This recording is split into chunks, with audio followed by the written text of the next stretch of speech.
Listen up, Gotham. Testing, 1, 2, 3. Hiya, Buttons. It's me, Harley Quinn. This is Batman. This is Robin. Tune into the Bat Fanatic podcast. The Bat Fan Addict Podcast. The Bat Fanatic Podcast. The Bat Fanatic Podcast with Sammy Warmhands. With Sammy Warmhands. The Bat Fan Addict Podcast. Bat Fan Addict Podcast. Although, Sam, you might think about changing the name.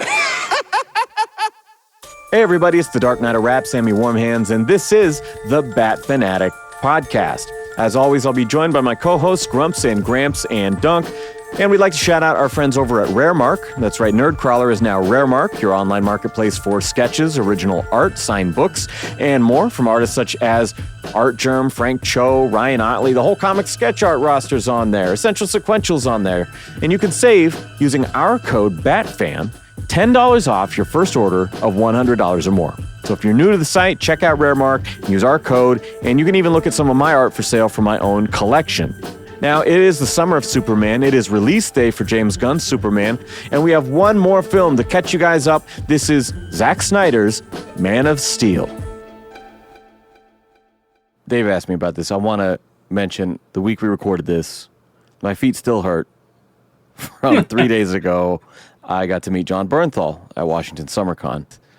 I was immediately reminded I am not built for this when it comes to celebrities at these cons. Those lines are so fucking long, man. Like, I went to see Matthew Lillard Friday.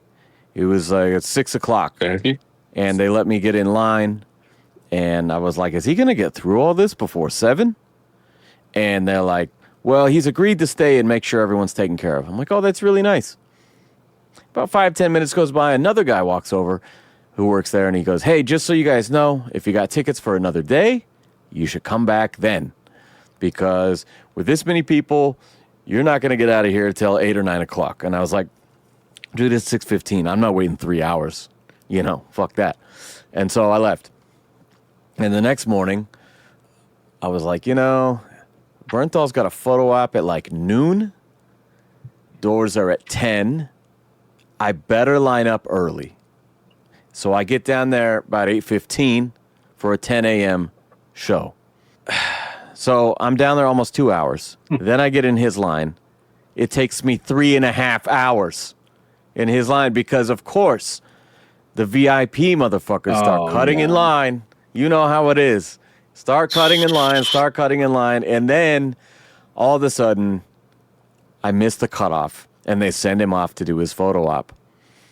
But because it's like all the Daredevil cast is there, there's like 3 different versions of the photo op. So he had one of those at noon, one of those at 12:30, one of those at 1, or whatever the fuck. I finally got up to him at like 1:30. And I got there at 8:15 in the morning. Long fucking day. And then he's very cool. He's very nice. I was glad that I did it. But I was like, oh, can you hold these comics when we take the photo, you know, like I normally do with an artist. Like, hey, hold the sketch, you know. I just thought that'd be cool. So he holds them. There's 2 books from the the Garth Ennis Punisher Max run. And he signs them both. He holds them up for the photo. Turns out great. And then he hands them back to me, one on top of the other. But he stacks them and hands them back to me. So this one, I don't know how well you can see it, but it is smudged. Months. Yeah. Not that bad, but I know what you're saying.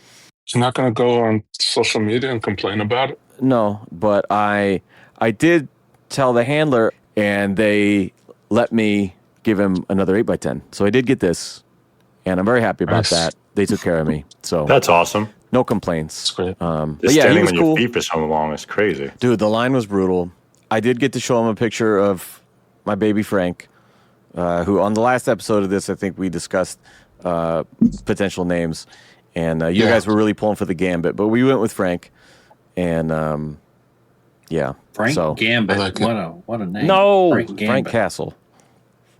So yeah, Frank Miller. What a name. That was my weekend. Awesome. Yeah, I mean, I said, hey, it could work for Frank Miller. It could work for Frank Reynolds. You know, Danny DeVito. But yeah, so that was my weekend. I got to meet some comic folks. I got to catch up with some comic folks, which is really good. But yeah, had to talk about the Bernthal. I know the John Bernthal story. Oh yeah, you told me I you told did. you. What is it? What is it? I told you I met him. Right. I was this is back years ago, when I was working on the Lower East Side, bouncing, and I was standing outside the bar, and the the block that my door was on is like it's pretty much dead. A person will pass by every 15, 20 minutes. Was It's that the bar that whatever. I came to? That is, Okay. yeah. That's so I'm standing there and I see this guy walking down the block, and I know him, and I'm like, I don't know his fucking name, Mm. and I said, Shane, and he goes, John, and I was like, hey man, I didn't know. This is, I guess, Walking Dead days. after, yeah, it might have been just after The Walking Dead, like after he had gotten out or whatever. I forget. That's But it funny. was around that time, yeah. What did you that call was him? Shane. Because he was Shane on The Walking Shane. Dead. I couldn't, I knew him, but I couldn't think of his name. At least This you is got the obviously character. Pre-Punisher. Yeah. But, I'm That sure he gets reminds it me all of the time. yeah. reminds I'm me of sure. Norm Macdonald, the movie Dirty Work. Mildred, wait up. Oh, hi, Mitch. Hi, Mildred. I guess you forgot my name. It's not Mildred, it's Kathy. Oh, no, I didn't forget. You never told me, so I just guessed. Like, all right, freak.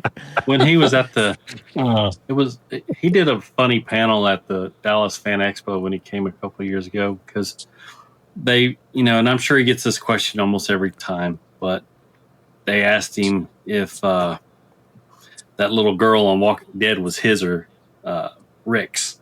Mm. And he was just like, uh, well, she sure didn't act like him, did she?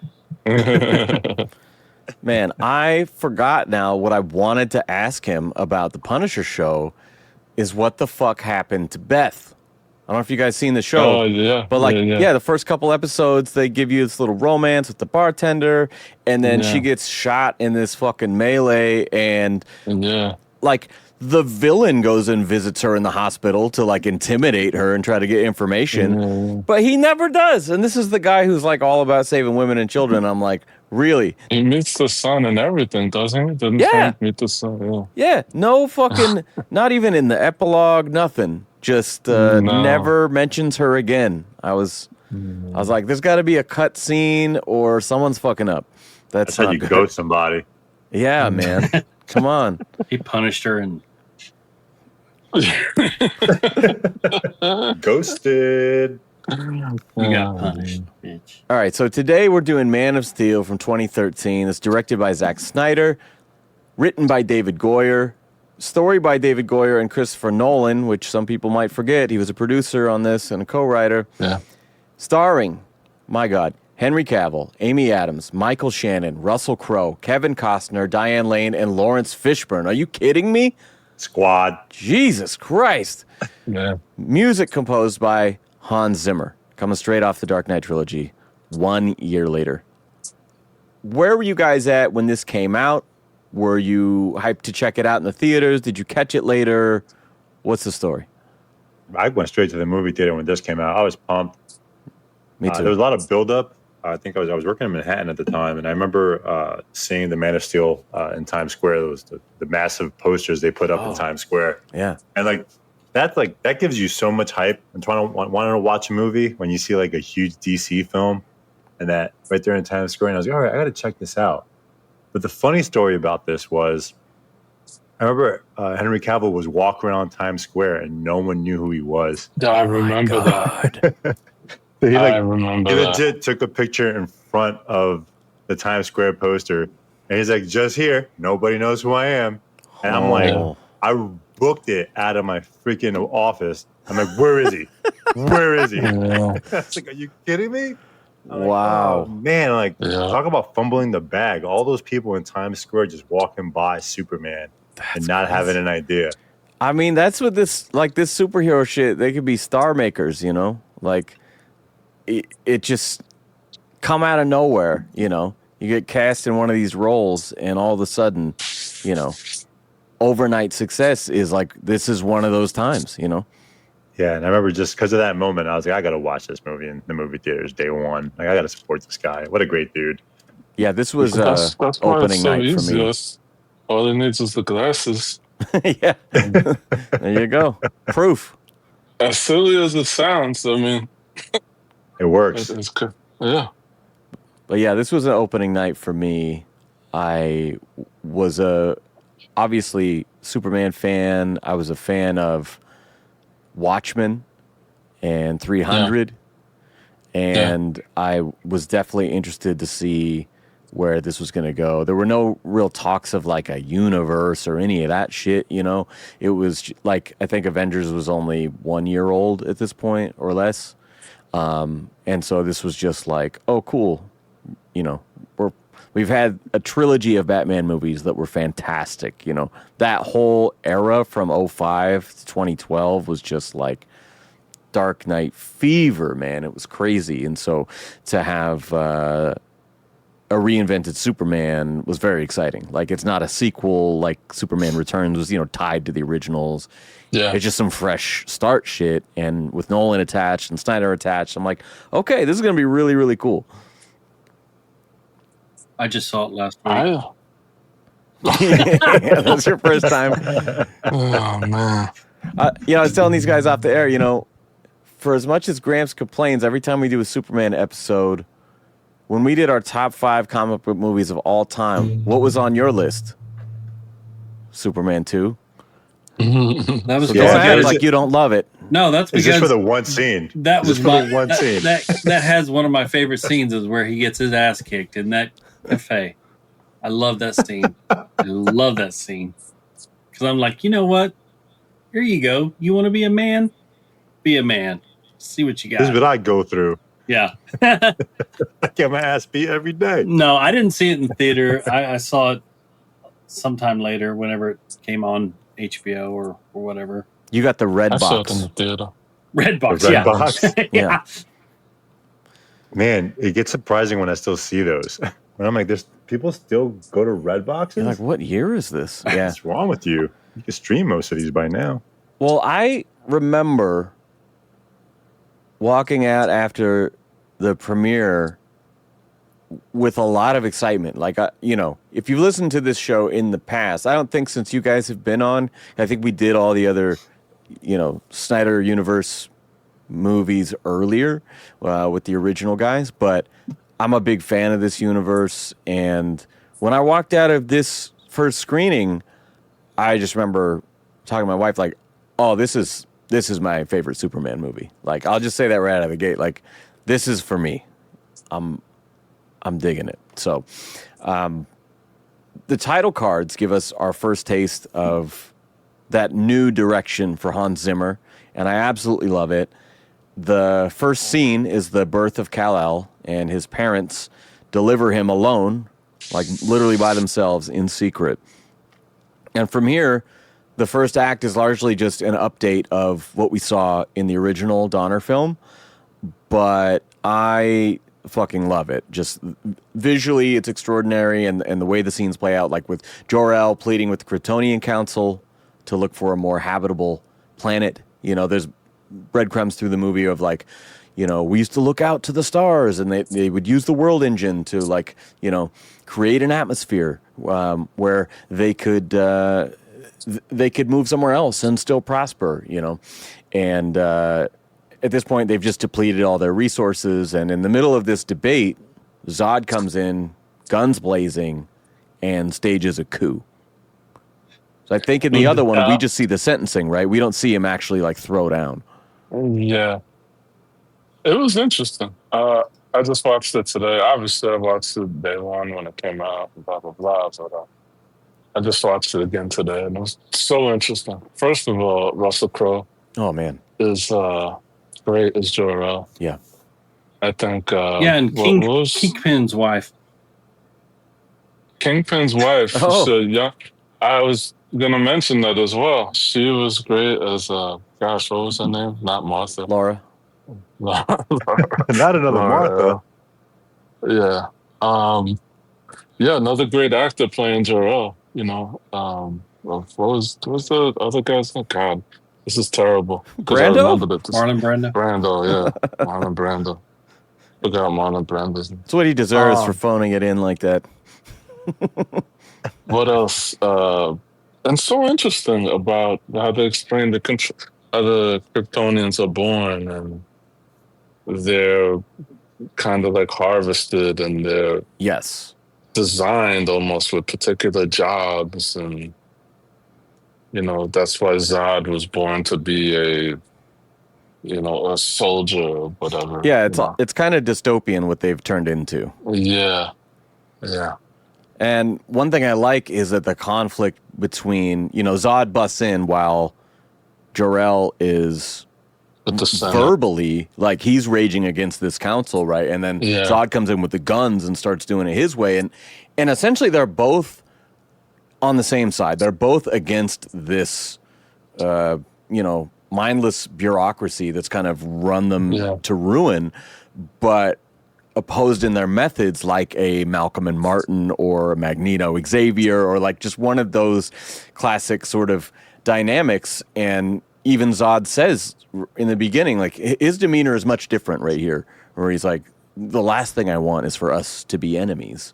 And Jor-El looks at him and he says, I will honor the man you once were, not this monster you've become. And I'm like, oh, was shit. a great line. Okay. Bars.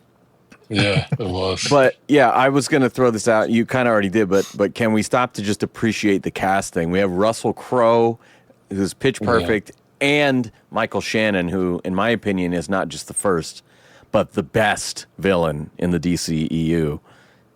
This man is a top 5 actor for me, and I absolutely love. Like, at this point, I just knew him as Eminem's Trailer Park Mom's girlfriend.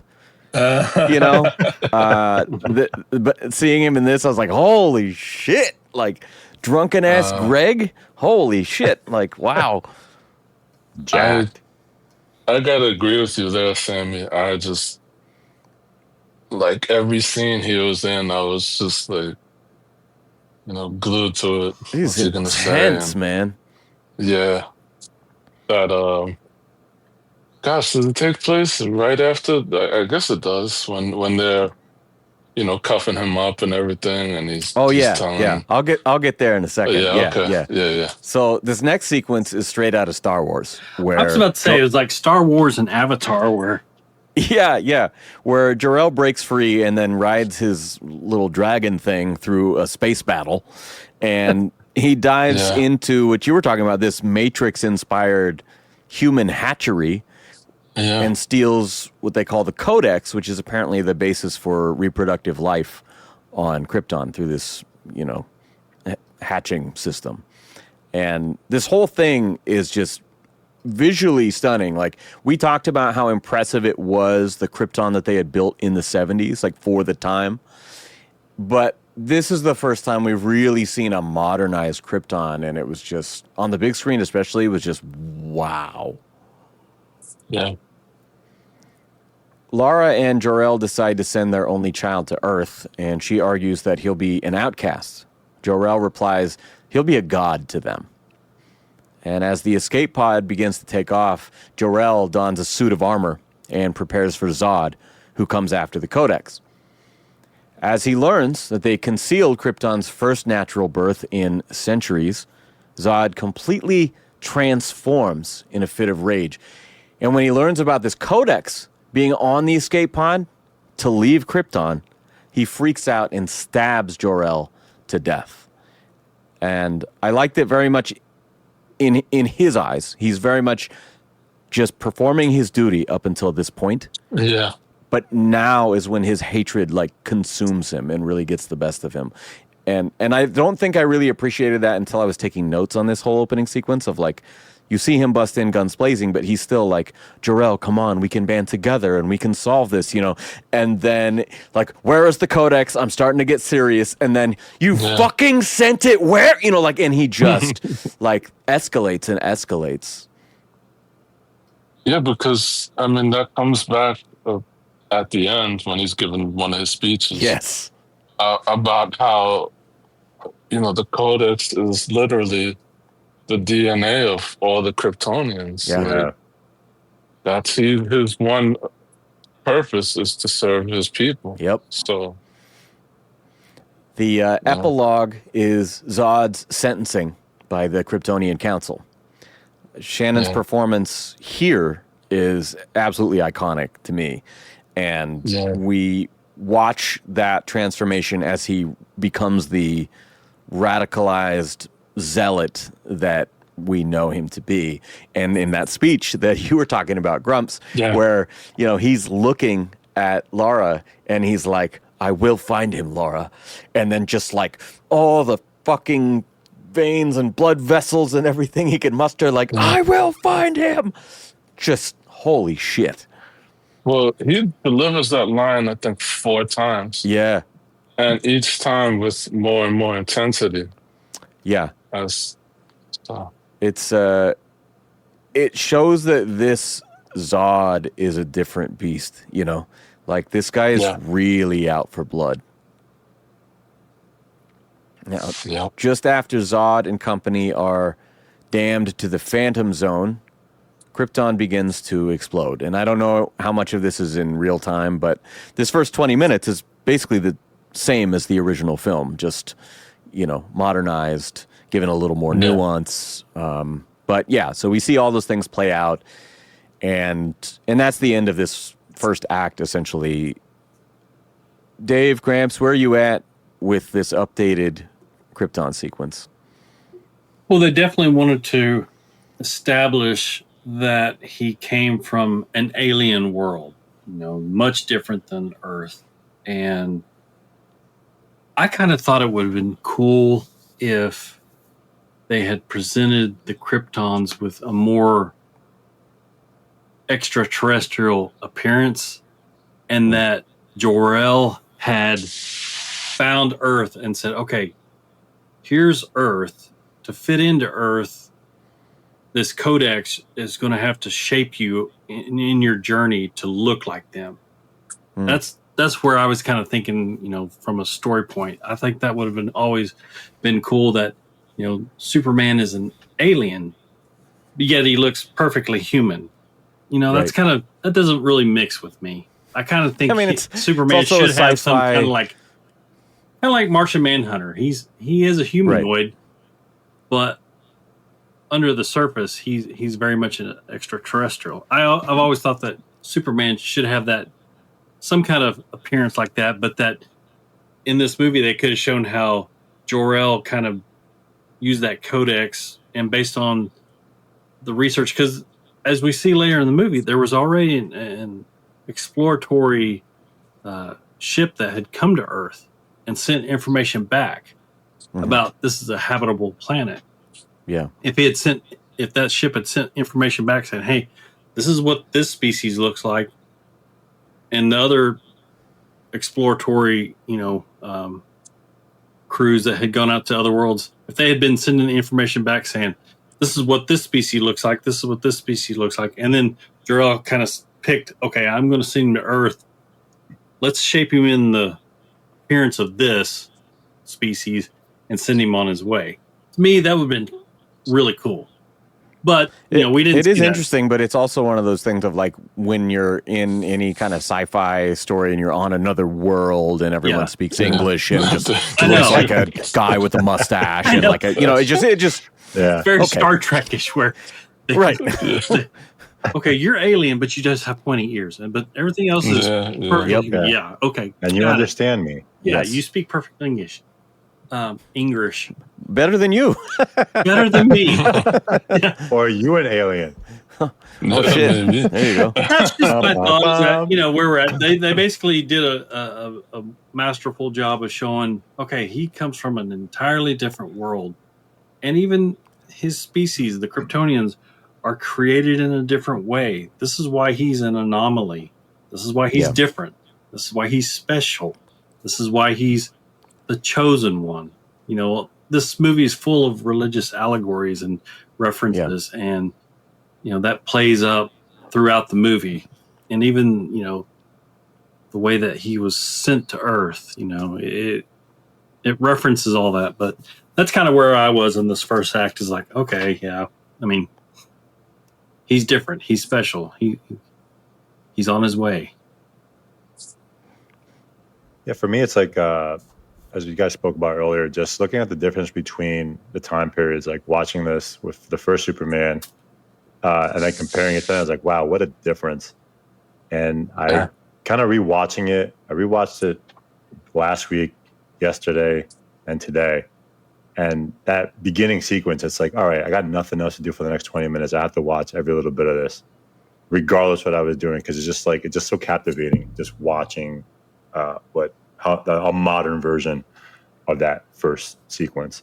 Yeah, it's one of those where I think I leveled this complaint toward Superman 1 and toward like Batman Begins. Or like these are some iconic movies, some of my favorites throughout my life. But in terms of like casual rewatch, sometimes I feel like it suffers because that whole like first hour is just the world building, just the origin, and a lot of sequels don't suffer from that. And I think this movie is interesting in that it cuts back and forth through time in a really interesting way that's keeping up the pace. But that first 20, you're just strapped in for this Kryptonian stuff. And whether or not you know the whole thing, it's still being presented in a very fresh way to me. I'm always going to sit on the other side of that. Like, I think you need to see it. Oh, yeah. I'm not... You need to see it. It just informs the whole character. Yeah, on this one, it wasn't too much, which is great, because it was just the first 20 minutes, and it's like, all right, let's dig in. Well, the rest of his life. I guess Sammy's going to go into Superman, in effect, has two origins. Right. In a way. Yeah. There's the origin of Kal-El, and there's Clark Kent's origin. Yeah. So, yeah, it's... man, he had two great sets of parents, too. Yes. In terms of actors. I love the way that they integrate both of them in this, and the way that they both inform this version of Superman. Like you can see how he's making each of these decisions based on the people around him. And, when people, I think less is thrown at this movie in terms of criticism than some of the other Snyder movies. But even this one too, when people shit on, oh, that's not Superman, that's not whatever. I'm like, every single thing that happens is character driven. I swear to God, everything. Like, I mean, we're going to go through it all, but like, to me, it all makes perfect sense. Each decision made, the way the whole story rolls out, it's all because of this core cast and the people that have raised them. Cut back to Earth, far in the future. Cal is an adult working on a fishing boat, and he almost gets smashed by this falling cage, and one of his coworkers has to tackle him to avoid the hit. And as a huge proponent of this film, this could never happen. There's no fucking way. Even if you argue that, oh, well, he heard the guy or whatever, it's just, no, I'm sorry. This random dude could not tackle him to save him, even if he tries to go limp. I'm sorry. Yeah. It would have been funny if he tried to tackle him and just like hit a wall, just like right. Guy just breaks his collarbone right there, Right. The captain reports that a nearby oil rig is on fire, and when the Coast Guard says that, well, those are dead men, we're not going back there, Cal instantly appears and performs a rescue, allowing the Coast Guard just enough time to airlift the surviving crew. Cal's left behind holding up the flaming tower to save them. When the whole thing explodes, he's left unconscious in the ocean. First thing we see him do, it's a rescue. It's a selfless mission. No one knows who he is. He gets no reward for this. He gets left floating in the water. But he's immediately being heroic despite trying so hard not to be seen. That's part of his, I guess, drifter thing, right? Yeah, he's been living under the radar, but he can't help himself. And this is something that they really dive into throughout the movie, is that he's trying so hard not to draw attention to himself. And each time something like this happens, then he's got to disappear, get a new fake name, got a new town, Yeah. Kind of reminds me of the Bruce Banner Incredible Hulk from the 70s show where yeah. he's got to wander between the next town Yeah. until he hulks out again, and he's like, Yeah. Fuck that up. All right, next. Hitchhiking. Clark has a history of this from when he was a kid, Mm-hmm. apparently. So Clark is now in elementary school because when he's floating out there in the water, we cut to a flashback to a memory, and he's in elementary school, and he's overwhelmed by his senses, everything that he's hearing, all the different voices, and he freaks out, runs out of class into a janitor's closet. The teacher calls his mom, who comes and gets him to focus on her voice just long enough for him to calm down. And already I like the way that they are cutting back and forth on these little character moments. It's like, okay, we're not just going straight to when he lands in Smallville and going through that whole thing. It's like, all right, here he is. He's a man. He's being called Greenhorn for some reason. You know, we don't know what's... and he's saving all these people. And we cut to, he's a little kid, and like, you know, he's having his X-Men moment. Is like, I'm first getting my powers, you know. And I just, again, every little thing here being so focused on character development is what makes it for me.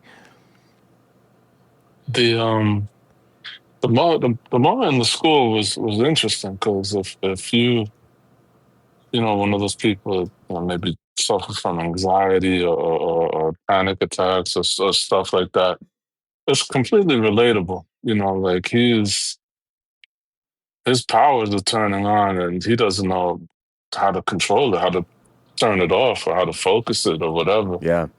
And, you know, he freaks out. So, I thought that was a humanizing moment for him. Definitely. Despite him seeing through everybody's skeletons. Yeah, and wild. like heating up the door handle like Home Alone. Yeah.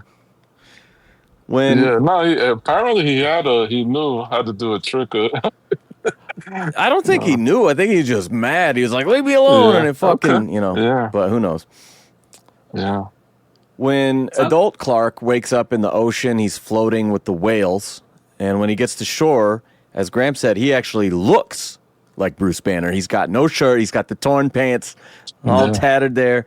And left with nothing, he has to steal clothes from the back of someone's car. That scene right there cracked me up because I'm like, you know, he knows he can move at like ultra speed, but yet he like quietly picks the clothes. And I was like, why didn't he just go and get the clothes and run off?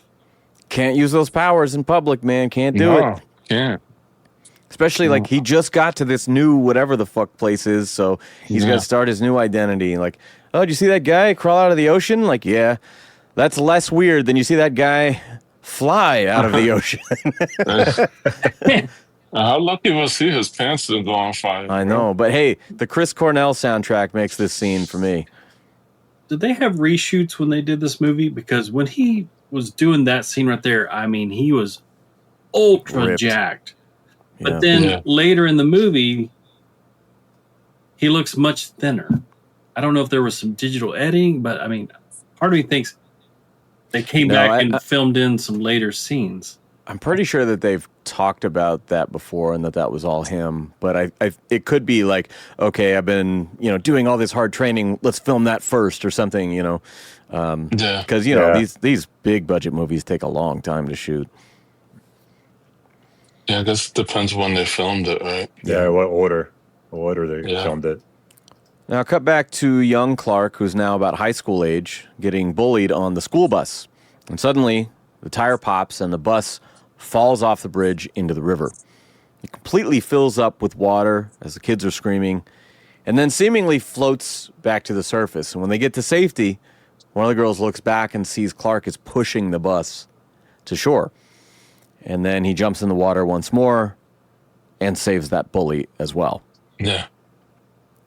And people have such strong feelings about this movie and Zack Snyder and, well, this Superman is so dark. And I was like, dude, he's been on screen for 8 minutes and he's already performed 2 different rescues at different points in his life. Like, what is...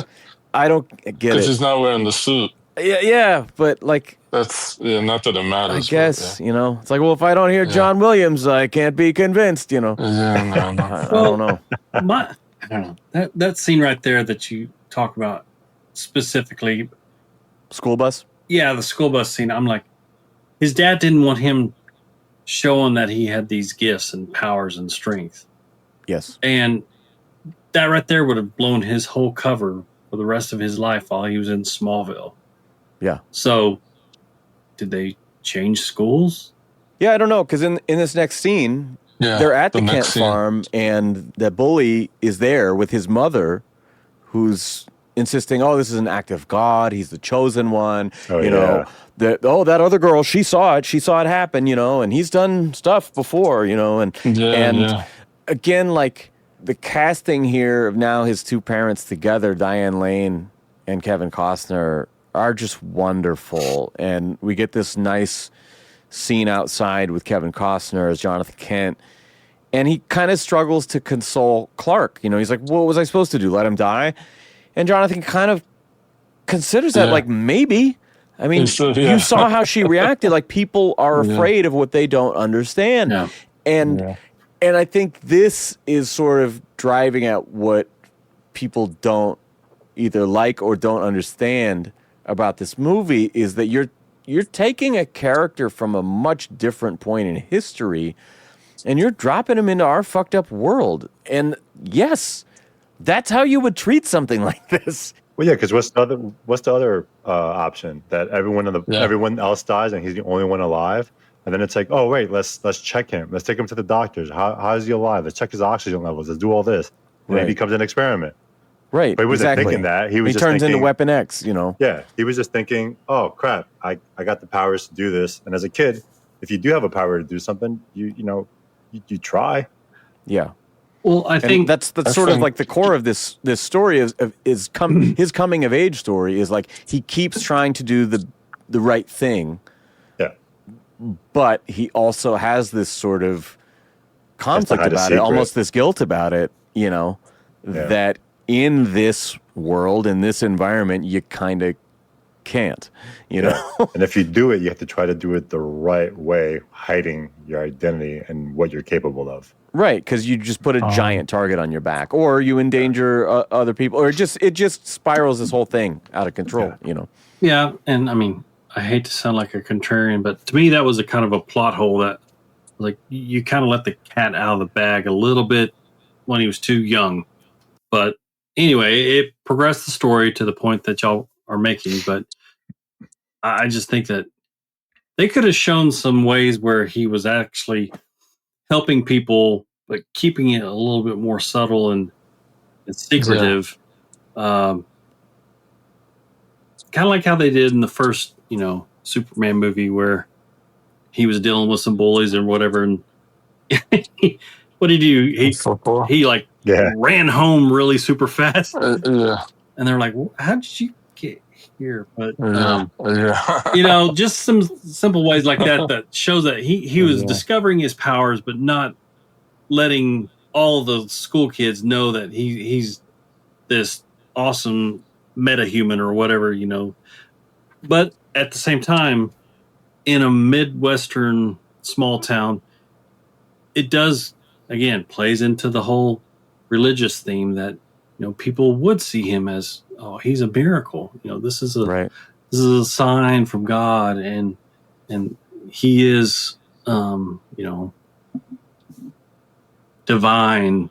So it'd be funny if, like, in the flashback scenes when he's younger, you just keep seeing like just shit piled up on the porch with offerings, and then like later when you come to the farm and he's an adult, you still see like a couple there, but not nearly as many. I just, in that scene, I thought, his Jonathan, he's a dad. Yeah. He knows his kid is different and he just wants to protect him. Yeah. Even at the cost of other people's lives. Yeah. Right. And I don't know. I get it. I get both sides of this dilemma, and that's why it's a compelling drama, Yeah, exactly. Yeah. Because if it was just one easy decision, then, what's the point? But here we cut to the barn where Jonathan actually breaks the news that he's an alien and we have this escape pod to prove it. And Clark looks at him and asks, "Can't I just keep pretending I'm your son?" And Jonathan gives this great reassuring hug and says, "You are my son, but somewhere you have another father and he sent you here for a reason." Yeah. And I didn't write this down, but I'll mention earlier when they send off the escape pod from Lara and Jor-El, we see the codex and we see the command key, right? And here, when they find the Kryptonian ship in the barn, he's like, "Oh, and we found this, and it's the command key, and it has his family crest on it." And he's like, "I took it to some, metallologist or whatever he called him." And he's like, "It's not known from this world. He has no idea what it is, And that'll come in later, but yeah, we have seen it twice at this point. Yeah. Back to present day, this is an update on Gramps' favorite scene from Superman 2. Clark is a busboy at this trucker bar, get it? And when some drunk customers are hassling this waitress, he asks them to leave. One guy stands up, clearly much smaller than him, and tries to shove him. And then this is kind of what I was expecting when the fisherman jumped on him earlier. Yeah. Like, he tries to shove him, and it is like hitting a brick wall. But then he can't, so he dumps the beer on him and throws the can at his head, And if anyone has ever worked in any kind of service industry, dealt with the public, Cavill's expression here is so perfect. It's so relatable. Like, he's doing everything he can to hold back, which is hard enough for us as regular people. But he's fucking Superman. So he's been doing this his whole life. We've seen him have to hold back. And it's like, oh my God. He's like, "You mofos don't know, but you're about to find out." So when the trucker goes outside later, his logging truck has been skewered by its own timber load. And I imagine this is a point of contention for some, but we also see that this Clark has been struggling his whole life here, as we've discussed, to hide himself. And every time he tries to help, it seems to backfire, blow up in his face. And so this is a Clark with very human struggles, I think, more so than the idealized versions we've seen. He's a jerk. No, I'm kidding. I was waiting for it. I mean, I get anyone not liking that he made that decision.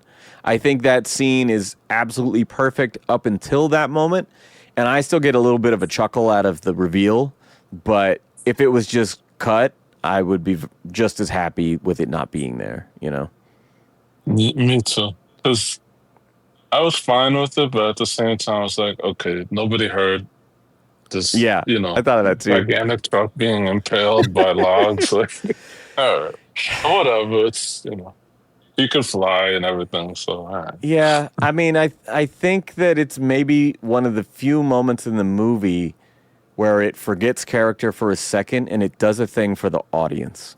Well, it does exactly, but it also shows that his maturity level at the time. I mean, he's what age would you put him at this point? I think that at one point he says that he's 33 years old, but this is all leading up to that. So where would you put his age in this? Yeah, 20s. I mean, yeah, probably like early 20s, mid 20s. He looks young. Yeah, they do a good job of making him look much younger than later in the movie. Yeah. We cut to Lois Lane in her first scene, climbing out of a helicopter in the snow. And I'm a dumbass. I've literally never noticed that it was Clark in a hood helping her get out of the fucking copter. And as they walk towards the military base, she says, "What can I say? I get writer's block if I'm not wearing a flak jacket." And I'm like, okay, Lois, I'm liking this, Lois, right out of the gate, first few seconds. And she's greeted with some hostility because she surprised them here at the base a day early. And she says, "The only reason I'm here is because a judge blocked your injunction to keep me away. So if we're done measuring dicks, why don't you show me what you found?" Do I need to say it again? The casting. Oh my God, dude. Like, she's so good. It was great, but I didn't like the red hair or brown hair or whatever it was. Oh, you don't like the redhead Lois? Okay. I liked her though. I mean, don't get me wrong. She did a great job. That was just like a nitpick, I guess. Amy Adams is my Lois Lane personally, because I first saw her in The Fighter in 2010, Christian Bale. She was this take no shit, like Boston bartender. So when we get this character introduction, I was like, yes, this is exactly what I thought and hoped that she would do for this Lois, is that, you know, she's that strong-willed, you know, don't fuck with me, I'm going to get my story kind of reporter. Apparently, they had discovered this unidentified object in the ice, and the ice itself estimated to be somewhere around 20,000 years old. Later, when Lois is taking photos of the scene, she sees someone walking up the mountain in the dark. And she makes this treacherous climb into a cave, and we cut to Clark using his heat vision to get inside. Clark sees a small port and tries to insert the command key that Jor-El had left in the escape pod. And the ship's security is treating him like a threat, but once that key goes in, he's welcomed as a guest. Key to the kingdom, and he had no idea. In the distance, Lois takes a photo with the flash, and it startles the, whatever those fucking things are called, the little floaty robots things we saw on Krypton. Yeah. And it attacks her. And Clark then rips it apart with his bare hands, and when he tries to assess her wound, she is terrified. She's squirming, trying to get away. And he tells her with a calming look, I can do things that others can't, and I need to cauterize that wound. And we cut to a wide shot and a scream, and that is their meet cute, as they say. Yeah. This horrific, like, traumatic moment. And this is How I Met Your Mother. Yeah, that's an interesting one. Back at the base, seismic activity is off the charts, and when the guard runs outside, we see the Kryptonian ship shatter through the ice and fly off into the sky. Lois is left safely on the ground. At the Daily Planet, Lois pitches her story about this mystery savior. Her investigation concluded that his employment records were falsified, and there were witnesses to corroborate his unusual behavior. Editor Perry White, played by the wonderful Larry Fishburne, says that she probably hallucinated half of this, and there's no way this story is getting published. Fair. Lois meets with a blogger and offers to leak the story to him. He asks, why didn't you... he asks, didn't you call us a cancer of dishonesty? And she's like, I stand by those words, but I need this story to get out there. Clark meets the hologram of Jor-El and learns about his origins. His father tells him that he's as much a child of Earth as he is of Krypton, and that he could be the best of both worlds. Jor-El's narration continues as we get the iconic first flight scene where Superman is suited up for the first time and flies with that brilliant cinematography that I believe changed the game for superhero movies, because now we're getting that like kind of shaky cam tracking him. Like I remember the cinematographer saying, like, we filmed it as if this guy is moving so fast that it would be hard to film. Right, it would be hard to capture his movement, and by shooting it that way makes you feel the power of what he's doing, and I think that's very effective to me. Yeah. Superman flies from the Arctic to the desert and into space with that Hans Zimmer score. Are you guys liking the music in this movie? Yeah, it was it's perfect. It was like a really good job of capturing the moment with the music. I think it doesn't feel as like whimsical as the old one, but it feels very epic to me. You know, like it's got this scope and scale about it that just feels huge. And he screwed up, right? Like his first little flight. He capped the top of that mountain. He ate it. Thank God no one was hiking. I know. Death count 17 hikers. It's like a Godzilla movie. Like, we're tracking the seismic activity. He's in the he Arctic was, now. I'm always watching the movie when we review him. I'm actually at that scene. Yeah. And the way he was jumping, it reminds me of like the Incredible Hulk movie. When Oh, yeah. Yeah. he was just like, hop. Okay, I don't know what I'm doing. Hop. I don't know what I'm doing. I was like, oh, wait, I'm out. Whoa. And Right. then he ate Mountain. That's one thing I liked about Wonder Woman 84 is she takes that Steve Trevor conversation about flying a plane and she starts applying it as she's like doing these massive jumps into the clouds and like, okay, she's trying to hang it a little bit, trying to hang. And then she like figures out how to fly. And I was like, oh, you're doing first flight. I see what you're doing. I like it. So Lois continues her investigation, tracking down the school bus bully and then all the way to Martha Kent. And at the grave of Jonathan Kent, which is the first time we learn of his demise in this, we don't see the heart attack story from the other one. Clark appears behind her. And she says, the only way you could disappear for good is if you stop helping people. And I sense that's not an option for you. And now we flash back to Jonathan's death scene. Clark is a young man. His family is all in the car. They're driving down the highway when a tornado hits. Everyone flees from their cars, and Jonathan sends Clark to take his mom under the bridge, take her to shelter. Well, before that, they kind of were in an argument, and he said something about, you're not even my dad. Yeah. Right. He has his Peter Parker, Ben Parker moment. Definitely a teenager. Yep. Even though again, a jerk. He's got to be like he's got to be like 20.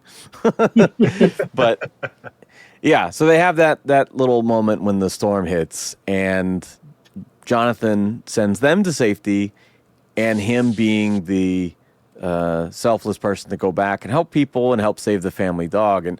And so again, this whole dilemma of Clark's life I think can be summed up perfectly in this one scene.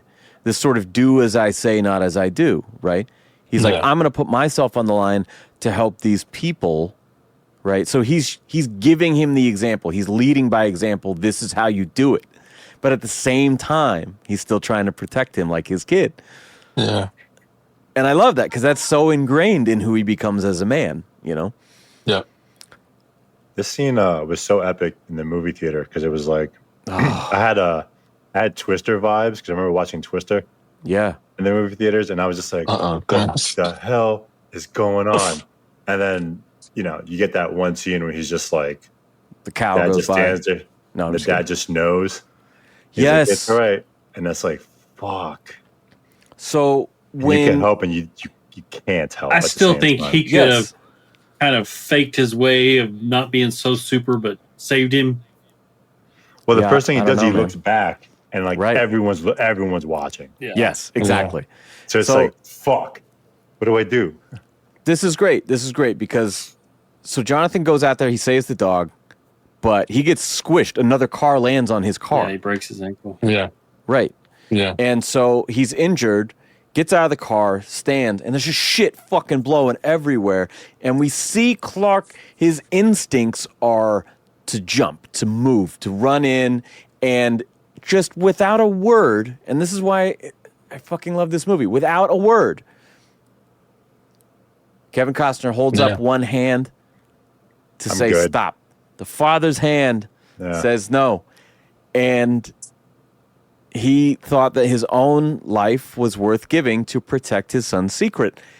Yeah. And then back now in real time at the cemetery, at Jonathan's grave, Clark is saying, this is why I have to remain a secret.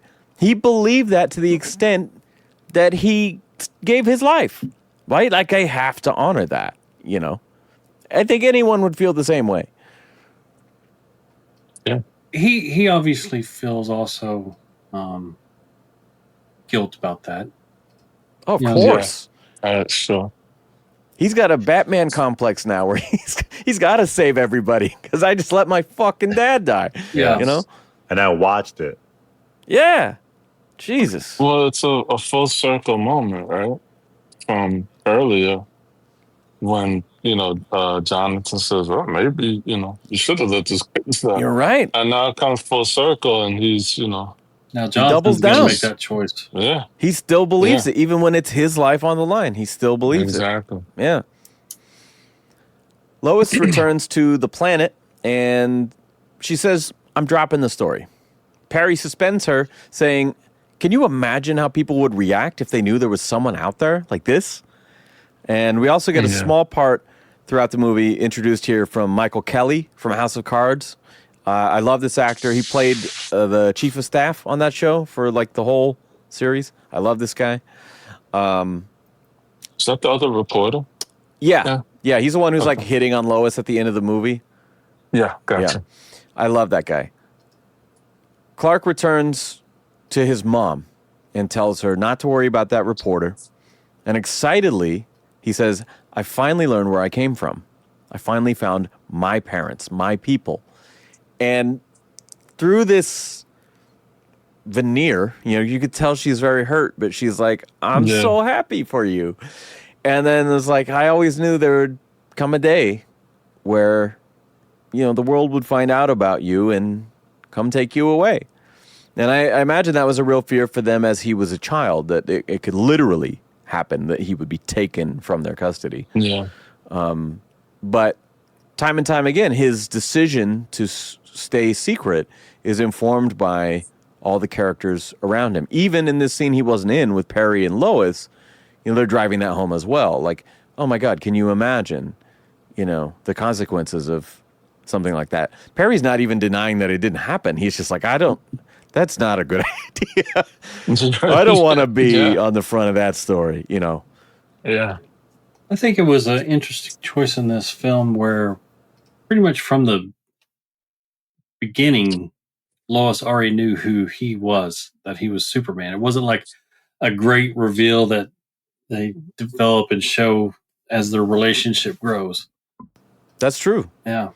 Yeah, it wasn't like she has this infatuation with the man in the cape and then come to find out she's the guy. Like, right. But I like that the way the movie ends is when we finally meet the Clark Kent that we know and love. Like this, and I think so much of what people resisted in this universe is like Ben Affleck's Batman being later in his career, right? And he's not the guy that we expect Batman to be, like morality-wise or, whatever, some of the things he's doing. And because we didn't see his journey to get there, it was hard for people to swallow that this is, a bad point in this guy's life. It's not what we're used to seeing, right? And I think conversely, because we're not starting with heroic Superman who's arrived at that place in his life, we're watching all his, real life fucking struggles to become that person. They sort of have the opposite reason, but the same effect of like, well, we didn't see the character development of how Batman became this jaded and cynical, right? And then it's like, well, we're seeing all this dark stuff, sad stuff with Superman, all this struggle and not the heroicism. I was like, well, right, but we get there. And that was, I don't know. That's what was interesting to me, is that it was earned, Yeah, it would have been awesome to have gotten a Batman movie before the BVS movie as well. Yeah, I know a lot of people would have liked that. I personally love the way that this universe had started with Man of Steel, BVS, and Wonder Woman is just fucking awesome to me. But I get the desire for it. To connect those dots. I was really hoping that we would get that Batfleck solo movie that would dive into that, and Man of Steel 2 that would get to show the more traditional Superman, now that he's gotten to that point. He's gotten over all these hurdles, could be that guy. Yeah, definitely some missed opportunities, but I love the way that they developed this along the way. On that note, one thing I thought while watching it today was, oh man, there was no Superboy in this universe.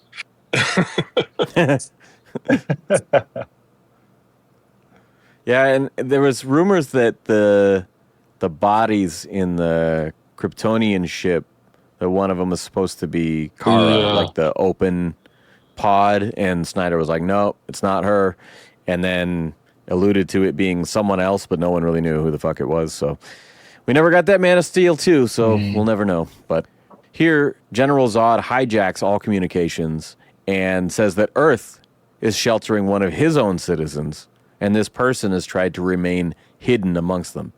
He demands that this person is turned in, or Earth will suffer the consequences.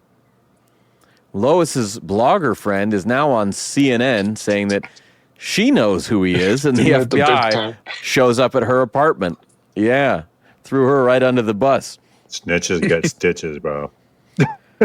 Flashback to young Clark getting bullied and holding back once again. And as Gramps mentioned, there was a scene with the jocks picking on him. They knock over the helmets and makes him clean up the shit, and he runs past the train or whatever. To me, this is just their version of that scene. So you get a bunch of guys in varsity jackets, you know, talking shit, kicking him while he's on the ground or whatever.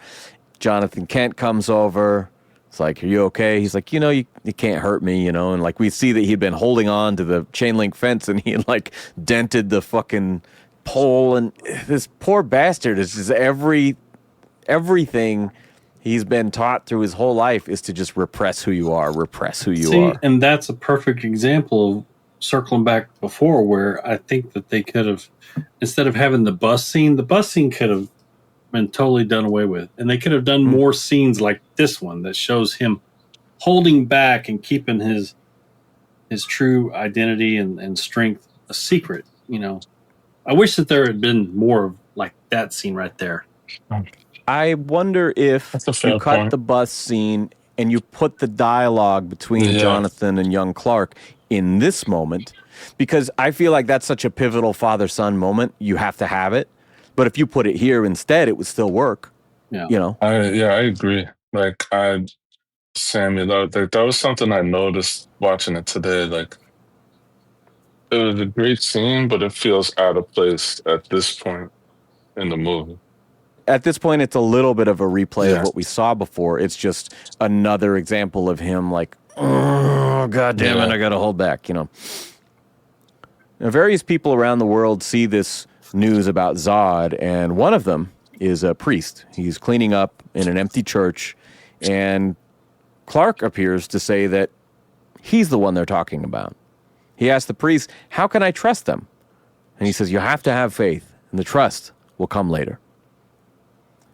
Imagine being a priest, and this dude comes to you and is like, yeah, I'm this guy from another planet. They're looking for me. And then it's like, for some people, religion goes out the window. But for others, it's like, oh, wow, there's more out there. Like, the priest doesn't know yet that this guy's strong and powerful and all that stuff. Can you imagine, like, later on, Superman's doing all this stuff, and the priest is like, holy I know hell. that guy. Holy hell. Is he back? Right? Okay. Did he finally come back? So like, what the hell's going on? That scene follows immediately after the bully scene, right? Yes. And I couldn't help but think that priest looked like an older version of the punk kid that was picking on him. Kind of how his life had transitioned and where he now became, you know, the priest. And I was just like, is that him? I don't know if that's what they intended. I mean, they do that with the other bully, the redheaded kid. I don't know about this one. Yeah, he works at what? Yeah. But that's, I don't know. I may be wrong on that, but that's just where I thought that they were taking that character. Is that eventually the priest, you know, took that moment and turned his life around, and now he actually was able to give some direction to Clark to make a decision instead of, you know, being the voice of, you know, hatred and bullying. Well, now that he knows, it's like, oh crap, if that was the case, it's like, all right, I gotta be good. Yeah, I better be good now. This guy. There's the Lord's watching. There's a couple of things I wanted to comment on. The Zod scene when he takes over the airways is really like, in my opinion, like 1950s, like sci-fi, like they're taking over the airwaves and, blah, blah, blah. You are not Yeah, alone. exactly. That bro. like Ray Bradbury kind I of thought shit. that was really cool the way they did that. And the priest scene is simple but amazing. Like, he's a man of faith. And, obviously he heard the transmission and these are aliens. And in his church, he's sweeping up the church. And in his church walks this godlike figure, that looks like a normal man, but the aliens are looking for him, so he's pretty fucking important. That had to be like mind blowing. And there was hesitation from the priest, like, he's putting all this together in his head. Like, this guy is here in my church basically asking me, like, what the fuck should I do, Yeah. But what I like is that he still treats him like a human, and I guess in the sense of like, in a way, this man is a refugee, right? This man is potentially in danger by this unknown threat, that we all just heard. So, he's kind of like you can't really know. You just have to believe, And I'm not a person who's swayed by that type of thinking, but I think it's very effective. Well, that's what he told Clark. You have to take a leap of faith, which is effectively what he did in that scene. Like, all right, I'm going to trust you, I'm going to say something. You may agree or not agree, but this is just usually my when you perception. speak, it's nothing good. Well, I know, but throughout the movie, there's this whole religious aspect. Yeah, for sure. And, if you know anything about the Bible and the story of Jesus Christ, he always, before he went out on his missionary, he first went did to doggy style first. No, he first went to a church. Right.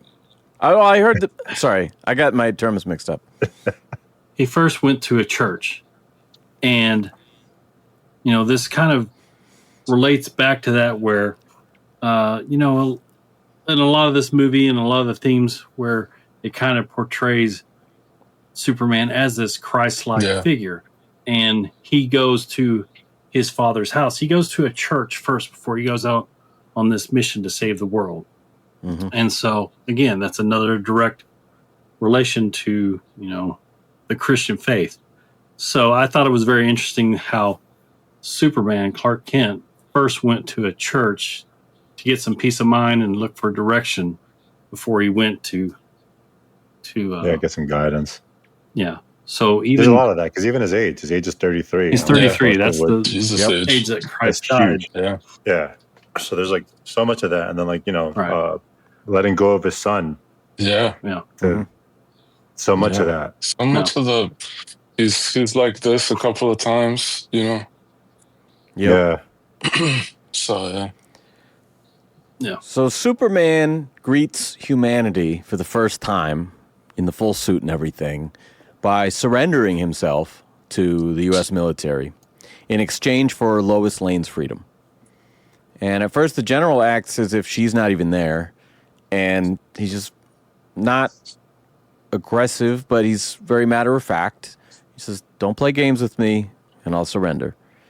And we see him speak with much more confidence in this scene and in this suit on than we've seen in this entire movie, of all of his self-doubt and, the sort of repressing who his true self is. And at this moment is kind of the first, like, self-actualized Superman we've seen.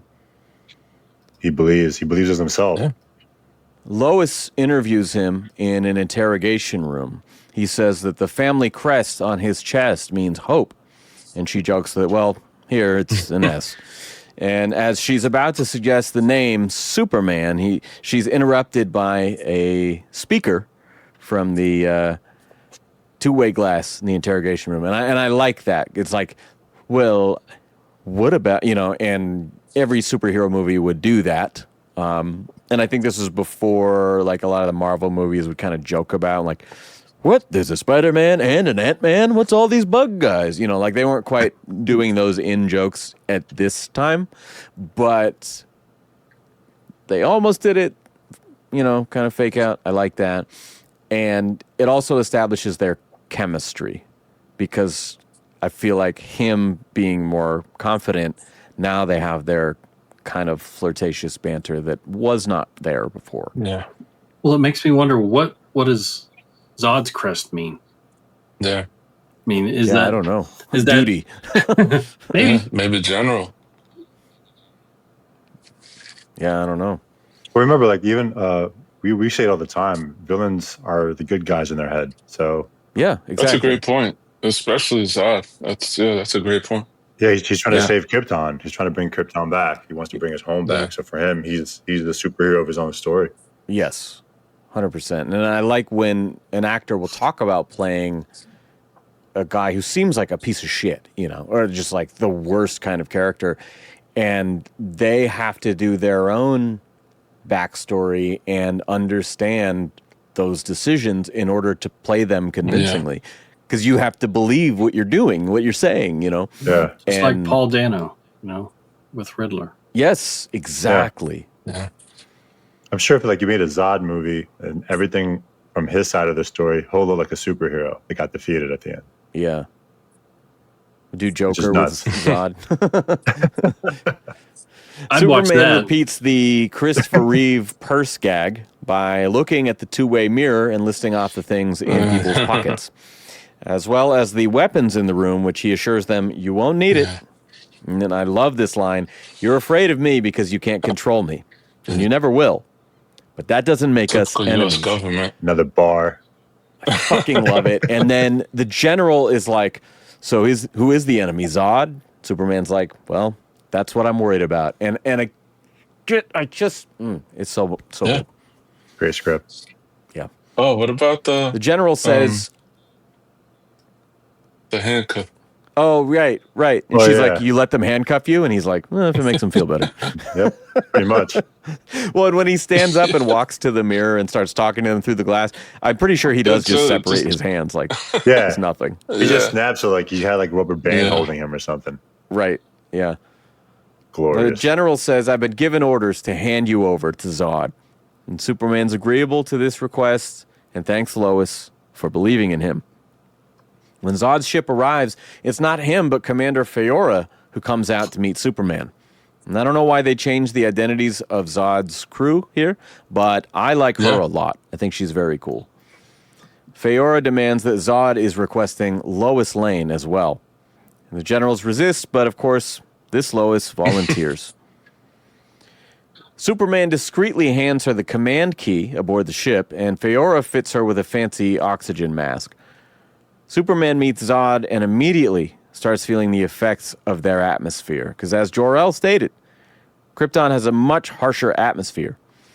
When Lois cries out, help him, Zod says, I can't. Whatever's happening to him has to run its course. And I don't believe that because he gave her the mask. Otherwise, the same thing would be happening to her. I don't think he's fully honest in that, but we get a little exposition dump from Zod to Kal-El about the destruction of Krypton and how they repaired the ship that sent them to the Phantom Zone.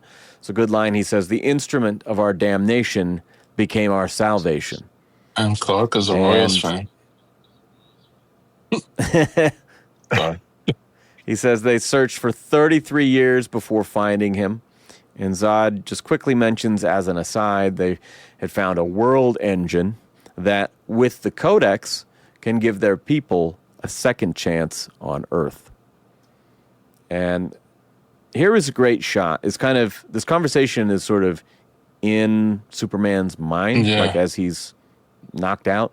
And I would love a commission of this, no joke, where Superman is standing with the sun to his back on a mountain of skulls. And Zod says that it's his duty to protect his people and that their world will be rebuilt on the ashes of this one. Oh my God. Fuck. Yikes. It's just a freestyle battle with bars, man. That's some quotables, man. One thing help me understand this conversation that they were having. You know, this was a while Clark Superman was going, unconscious. Yeah. Okay, so how they had this conversation? I don't know. And there's a mention where afterward Lois is like, they got inside my head. And he's like, I know. They did it to me too. And they don't really explain what that is. But like at one point they're on the farm. Then they're in this fucking, dystopia with the skulls. And like, I have no idea. But Gotcha. Superman wakes up on some sort of, not operating table, but some sort of table, right? Right. He's in isolation. They probed him. Ooh, they went up. Yeah. Now we're back to South Park. Lois is now in isolation as well, but she finds a port for the command key. And Jor-El appears to guide her through this ship, which he designed, he says. And I love this scene a lot where, she gets to this escape pod. Jor-El's like, move your head to the left. She's like, what? And like, as she kind of says it, almost like a dog hearing a sound, I think it's Feora or somebody takes a swing through the hologram right at her. She gets away just in time. And then Jor-El helps Cal escape next. And he says, you were meant to be the bridge between two peoples. You can save her, Cal. You can save all of them. Yeah. And what is this, if not so essential to what he struggled with Jonathan Kent, right? He's going like, I don't think they're ready for this. And then here is the boost of confidence he needs. His other father figure to say, you can save them. You can save them all. Or you can be yourself. No. Right. It's time. I love this. Yeah. And then as you mentioned, he floats away in the Christ pose and performs his first rescue as Superman, which is, of course, saving Lois. A little late, but yeah. Yes. Better late than never, I guess. No, Jor-El had to finish his speech. And Lois is gently lowered to safety, but panics because they looked inside her mind. They know where he's from, right? And so Superman's like, hey, happened to me too. But then he realizes, oh shit, they're on the farm. Like Zod is there. And they're interrogating his mom and they're searching for the codex in the Kryptonian escape pod they keep in the barn. And Zod screams at Martha just as Superman flies right into him and just punch through the air saying, you think you could threaten my mother? Smashes through the silos, smashes into a gas station and, in town nearby. And this is when it really goes off. And that's such a visceral moment, right? Like, obviously we all, have moms and, somebody's talking bad to your mom or whatever, like. Right. They're catching these hands, homie. Exactly, yeah. So. And we saw him lose control, like at the truck stop bar or whatever that place was. We saw that little thing off screen that I almost wish they'd saved for this. Whereas like, okay, if you're really gonna let loose, let this be the reason. But Zod's mask is damaged in this fight, and he experiences the sensory overload that plagued that young Clark in the flashbacks. And civilians scatter as Zod flees in his ship, and his minions prepare for a street fight. And this is reminiscent of Superman 2, when Zod first comes to town, and, is there not anyone on this planet who can stop me? That whole sequence. But again, like updated and fucking with all the modern action and, I like that they placement. Yeah. Well, yeah. That's Sears, man. I kept looking at that Sears. Yeah, am I going to get some dishwashers or something? Like, what's going on? Yes, but it's also like, if you're in America, come on. What's all around you? You're gonna see the Dollar Tree and the fucking Walmart. Like they're just gonna be there. I'm sorry. I'm surprised there wasn't a McDonald's. Right, but they did say that they filmed this on location, and so it's not just like a vast CGI nothingness. They wanted it to feel like a real town, and I thought that was cool given all the green screen fights that happen in the DCEU, even later in this movie. So, I'm happy to see that anytime there's practical sets. It was cool for me because I guess that strip where the fight takes place is the way the cars are parked, up to the sidewalk. Like we don't have that here in New York. Yeah. So it was cool. Like it looked like, oh man, it looks like this small town, blah blah blah. Like, wow, a town Yeah, where the villagers live. No traffic. It's so quaint. I mean, Dunk knows. Oh yeah, dude, I love when I small see towns. mountains and stuff, I'm like, whoa, mountains. You should come out here and see all the trees, man. Trees. Well, I know I was joking about the product placement, but I looked up that they company spent about $170 million to have their products placed in this movie. Yeah. And so you have It's like true. 7-Eleven, IHOP, Sears, that camera, the Nikon. Nikon camera. There was like a Budweiser U-Haul getting tossed. So Yep. like all these items are perfectly placed, and they made $170 million off of that alone. Remember Yeah, that? it's true. I mean, do you remember the Marlboro truck? Yes. Yes. Is that what you were going to say? Yes. Yep. Yeah. Product placements, everything. All right, so fighter planes approach and begin firing on all the Kryptonians, even Superman. And I love that they just imagine all of the civilians in those storefronts are just safe. But Feora smashes up the IHOP, saying an X-Men kind of line about how his morality gives them an evolutionary advantage. And if history has taught us anything, it's that evolution always wins. Yeah. I'm pretty sure that's like one of Xavier's opening lines from one of those fucking movies. It sounds very Or familiar. Magneto, right? Yeah, it's very similar. Yeah. Like I'm just expecting to go into like the Cerebro door and then have the opening credits play. Yeah. But And the big question here is like, how can the Kryptonians reap the benefits of Earth's atmosphere in terms of their powers while they're wearing suits that shield them from it? Because this is a great action sequence, but I don't think they would have powers if they're wearing those suits that protect them from the atmosphere. I was just Because it's assuming the atmosphere that gives them the powers. they absorb the sunlight through the helmet Yeah. or whatever. I Yeah, don't know. maybe. I did want to say, at some point in this sequence, we were introduced to the Guardian, who is a DC character, and it's played by the guy from that cop show. I don't know the actor's name. He's a great actor. The Colonel? Yeah, Oh. he's from the cop show, the famous cop show. I don't watch it, but I know he's on that show. Christopher Maloney? Maloney.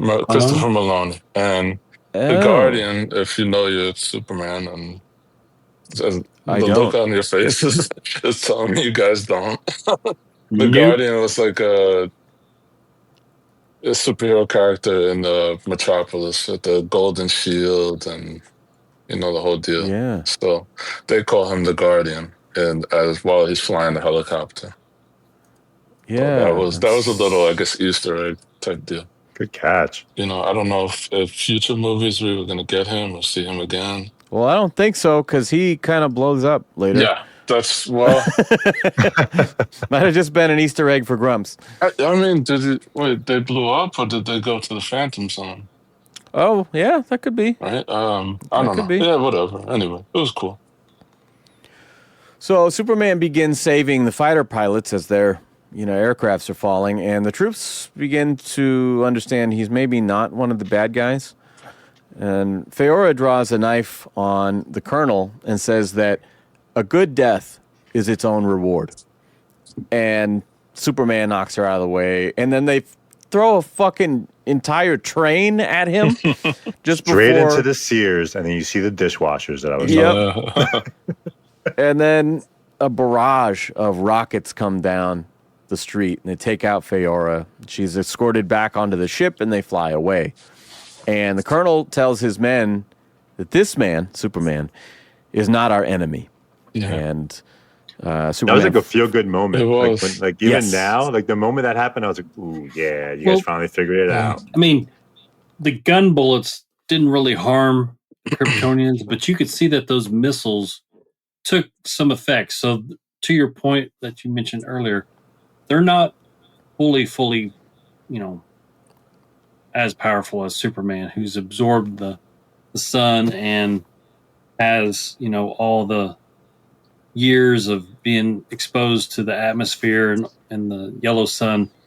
That comes later when Zod finally, in the final battle. But the little minions, they're not as powerful yet. Yeah. But Superman had the I-beams before they did. He knew how to use them. Yeah, he knew how to use them. Yeah, there's a scene when Zod first gets them and they're like wildly out of control too. It's almost like they kind of have a charging up stage. It's not like when she roasts the snake in Superman 2. Right. What's that? Wow. And they cut out Done. they didn't cut him out, but the third Kryptonian really didn't have much of a role. No, I mean, I think because Non was mute in the other ones, they're like, this guy doesn't need any fucking lines. He was just like a tank, and he wasn't in very many scenes. Was that supposed to be Non? The bigger one that beats me. Yeah. Yeah, I don't know. Lois gets a police escort to the farm and yells, Clark, I know how to stop them. And she outed him in front of a stranger. I know. I was just like, this lady. It's almost like, Alfred taking, a number of people Vicky down Vale to the cave. Yeah, it's like, geez. Yeah. Can't trust anyone. Zod's scientists discovered that the Codex is within Superman himself. And he sends the world engine to Earth, 2 parts in opposing hemispheres. One of them is located in the Indian Ocean, which is where the kryptonite is discovered in the beginning of BVS. In Metropolis, the world engine begins this massive gravity blast, just sucking all the cars and people and debris up into the sky and blasting it back down, causing destruction everywhere. And another one of the reasons I love BVS so much is how they show that scene from Bruce Wayne's perspective. Yeah. Like, oh my God, that's one of my favorite things ever. Lois suggests that the Kryptonian ship that carried baby Cal is the same technology here as the world engine. And if they collided, they estimate that it could create a black hole, a singularity that would destroy them both. And the general agrees to haul this ship to Metropolis, while Superman then goes to the Indian Ocean. Zod uses a new command key to summon Jor-El, and they have their final confrontation. Zod asks Jor-El's hologram, you have his memories, but can you feel his pain? And says the most diabolical shit ever. I will harvest the Codex from your son's corpse and rebuild Krypton atop his bones. Exchange. Mother of God. Superman fights some amorphous tentacles from the world engine, while the other one destroys the Daily Planet in Metropolis. And Perry tries to save his employees who are trapped under the rubble. And after only 12 years since 9/11, I'm sure you New Yorkers felt this, but this shit was fucking real to me. It felt like all that footage we were seeing that day, with all the shit raining down from the sky and, people trapped in the piles of rock. And it just like, that. To this day, it hits me. But at that time, I was like, Jesus Christ. Yeah, it was only 12 years later. That felt real. Like, that's not some crazy superhero, like, fantasy shit where people are running from Godzilla. It's like, this is a thing we basically saw, Not what's going on in the sky, but, like, people on the ground. Yeah, everyone running for their lives, trying to survive. It's crazy. Yeah, that was nuts. Yeah. Superman does this kamikaze move on the world engine and rips it in half. And meanwhile, Lois and the Colonel are flying in with the Kryptonian ship to drop it on the other world engine. And to create tension, I guess, Lois can't get the command key to work properly. Yeah, that was the whole thing. Yeah. Yeah, and this gives Zod and Feora enough time to attack. It's also just a little bit silly that she's even there. Yeah. Thank you. They keep dragging this reporter along. I know she would insert herself into places, but she would not be allowed. All these top Yeah. high-level vehicles and all the military stuff. It's like, what's your clearance level here, Ms. Lane? Yeah, what are you I supposed to be doing? know Clark. Documenting this? Superman intercepts Zod's ship, who says, if you destroy this ship, then you destroy Krypton. And Superman, again, just matter of fact, he says, Krypton had its chance. And he blasts the heat vision all through the interior of this ship, and it breaks apart from the inside. And Zod was like, you could do that? Yeah, taking notes. When Feora makes it on board this military plane with the colonel, Lois falls out as he takes that joystick and just sends him straight down to crash. And he says to Feora, a good death is its own reward. Yeah. And, you know, this is coming off the Nolan films. They love a callback. Come on. So, crashes into the world engine. Whole thing implodes. Superman catches Lois midair, and they have their first kiss. And the city is in shambles all around them. Zod is on the ground saying, we could have built a new Krypton in this squalor, but you chose the humans instead of us. And he says that every action I take, this is what you mentioned earlier, is to protect my people. Dude. And now I have no people. The way he said people. My people, you know, and that stuck with me for so long that even just like 2 years ago, I think, I rapped in a song, one time for my people, like I'm General Zod. You know, like I just, that fucking, anytime I hear someone say my people, I just picture Michael Shannon. Yeah, great scene. Zod says, these humans you've adopted, I'll take them all from you one by one. That's scary. And, dude, Gramps complained that Superman 1 didn't have the superhero fights, and that's why he liked the second one better. You know, he didn't have like a supervillain adversary. He was just a guy. So here's your action, man. My God, like this is fucking nuts. Yeah, he strips the armor. Yeah. Strips the armor, and he's like, okay, now I'm up to your level. I've charged the battery enough where I'm up to your level. And it's so gloves funny. Are off. It's so funny how a lot of the criticism that I've heard and read from people about this movie is about how much Metropolis was destroyed and all the destruction. Yeah. I was just like, are you serious? Are you really serious? Obviously, you didn't watch the first, movies with Reeves, but yes, this takes it up a notch, obviously, but that's what's going to happen when these types of beings interact with each other, and they're not on the same side. It's an invasion. It's like, I mean, come on, this is less than a year after the Avengers destroyed New York. Right? Come on, no one was bitching about that. I know. I don't know. It's just, and Superman fans are just passionate about. Yeah, it's year one, man. Come on. Yeah, Superman fans are just as passionate about their guy as Batman fans are about their guy. And they just this had like Star Wars level criticism, though. Yeah, they didn't see this as their Superman. Yeah. Which I'm but I'm sure that changed. There's a group of people, I think, that can't let go of Christopher Reeve. Yeah. And I'm somebody, I saw Superman in the theaters. Like, yeah, that was my Superman. But, at the same time, time goes on. So, dude, it's like I said about Pattinson and Matt Reeves. When that movie came out, I'm the diehard 1989 guy. And to this day, after sort of the recency bias of the Batman came out, 89 is still my favorite movie. But I could be like, dude, that was amazing. In fact, they did the character better than my favorite movie. And it can still be my favorite movie, and I can also say, that was awesome. Yeah. Yeah, those two things could exist. Exactly. Yeah. So, I don't know. Part of maybe it's just getting older. I don't know. But here, Zod begins to experience his other powers, like we mentioned. He loses control of the heat vision. He throws a tanker truck at Superman, which is kind of evoking the street fight from Superman 2 again, where he uses the freeze breath, to stop the tanker from exploding. Which we didn't see in this movie. No. I don't know if we saw Cavill use that at all, actually. No. No? in the trilogy. I can't Yeah. remember. Zod calls it right here for the audience. He says, there's only one way this ends. Either you die or I do. He says, I was bred to be a warrior. Where did you train? On a farm? And a fucking...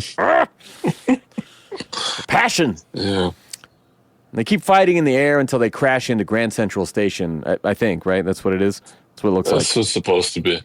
Yeah. Metropolis version. Yeah. Zod says, if you love these people so much, then you can mourn for them.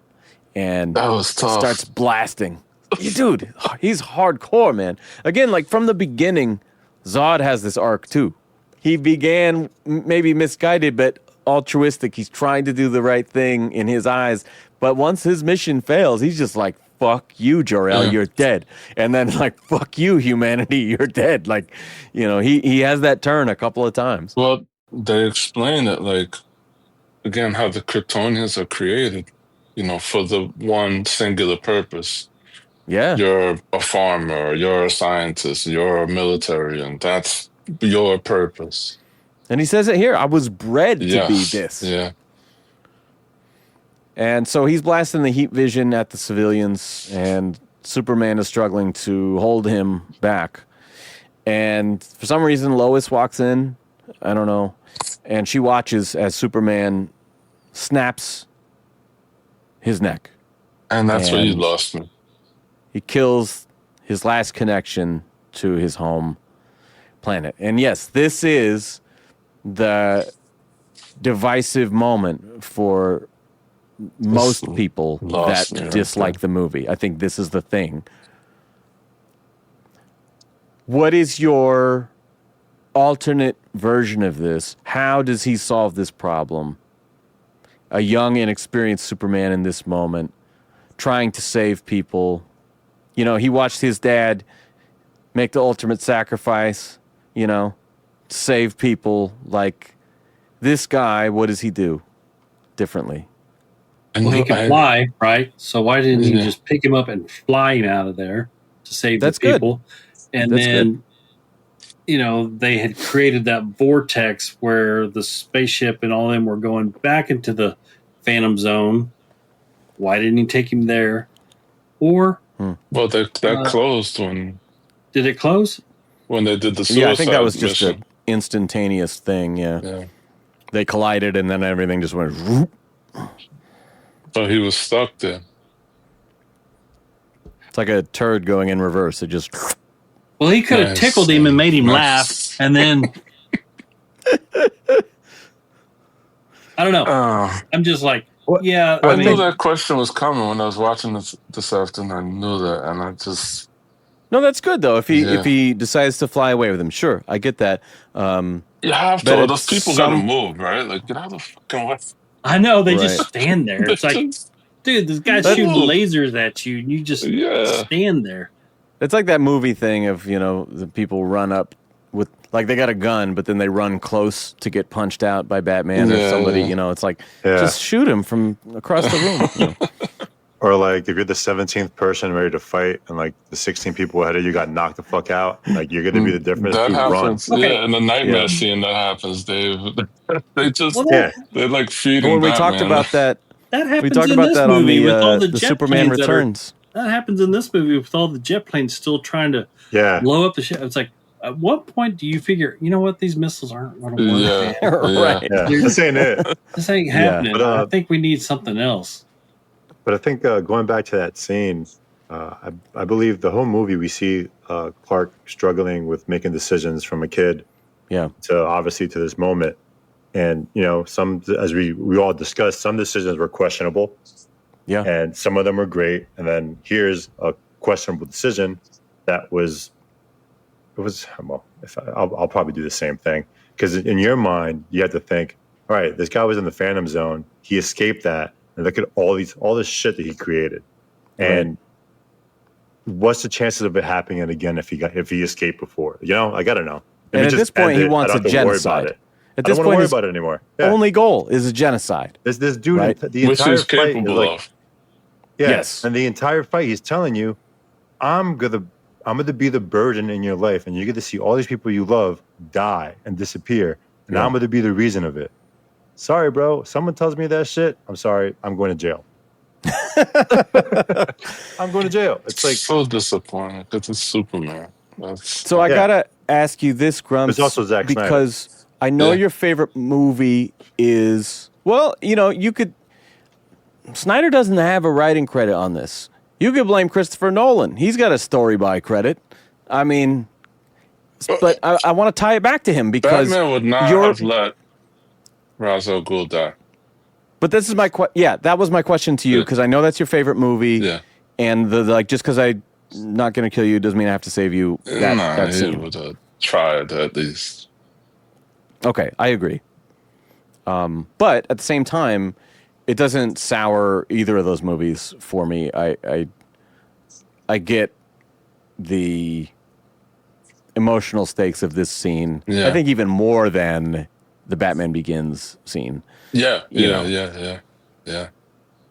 I mean, there's two equal forces. Like, what's gonna give here? And I still like the movie. I was like, man, I wish, and I can't think of a way. Yeah, I know you asked earlier.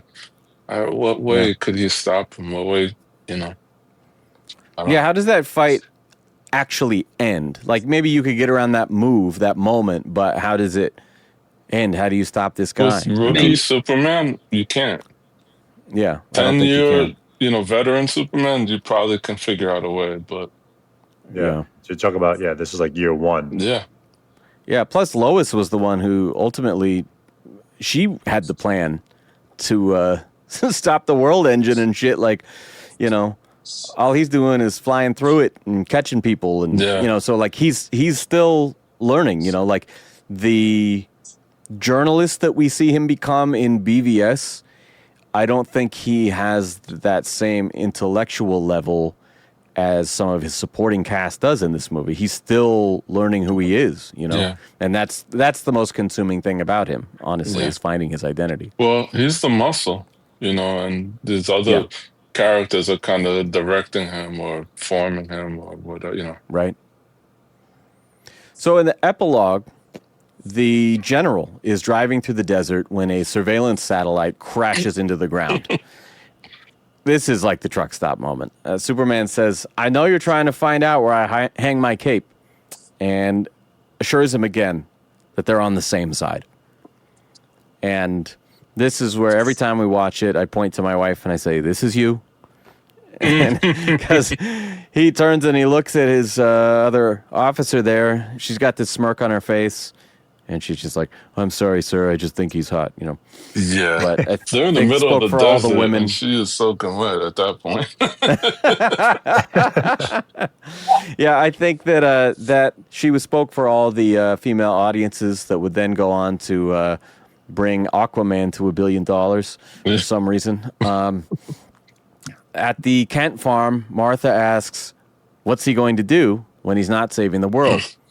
Clark says, I've got to find a job where I can keep my ear to the ground, where people won't look twice if I want to go somewhere dangerous and start asking questions. And here Michael Kelly's character hits on Lois Lane as Perry introduces them to the new reporter, Lois Lane, welcome to the planet. To which my wife says, literally, the planet. Waka, waka, waka. Glad to be here, Lois. And then we cut.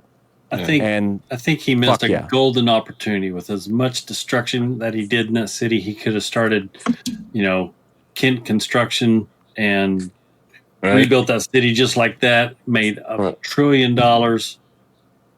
And that's Bruce Wayne's job. He owns all the property.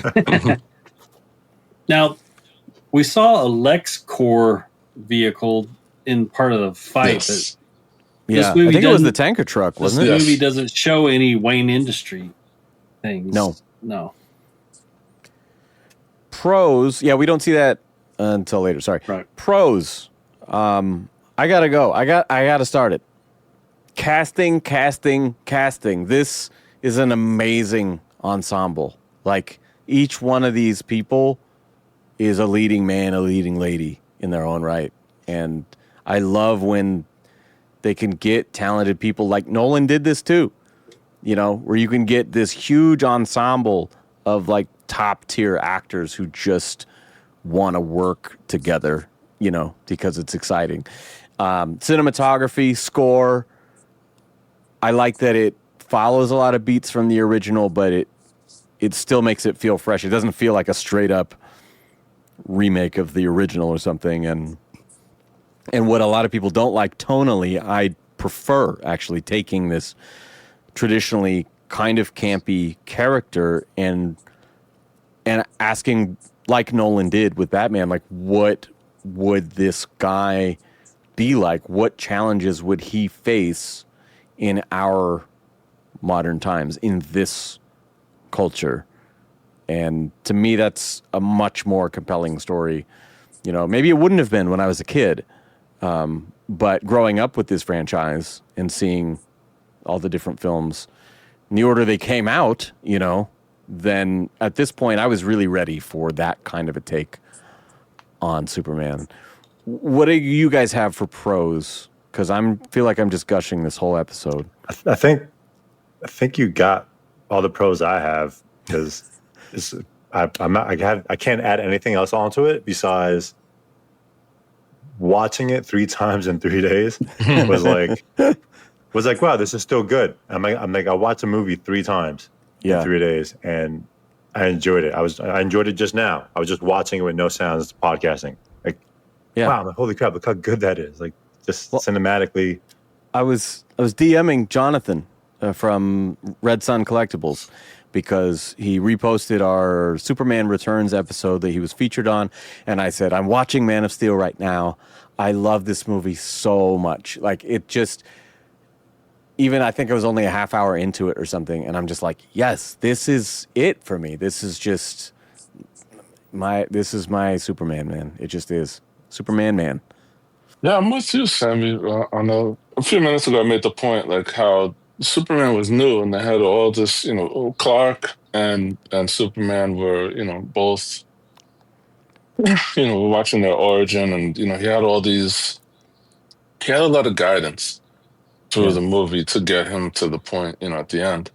And I feel like that was the same for the actor, Henry Cavill, who, to my knowledge, had only been seen in maybe 1 or 2 things prior to this. I think he was in an HBO series. I don't find Henry Cavill to be a particularly strong actor, but I felt with this cast, they all did a great job. That's interesting, taking a newcomer. I didn't really think about it in these terms, but taking a newcomer and surrounding him with these heavy hitters. Yeah. It's like, oh, shit, well, how can he not win, Exactly. Yeah. Well, that's, Clark's journey as well. Yeah, that's a great point. We were on pros when they're doing cons yet?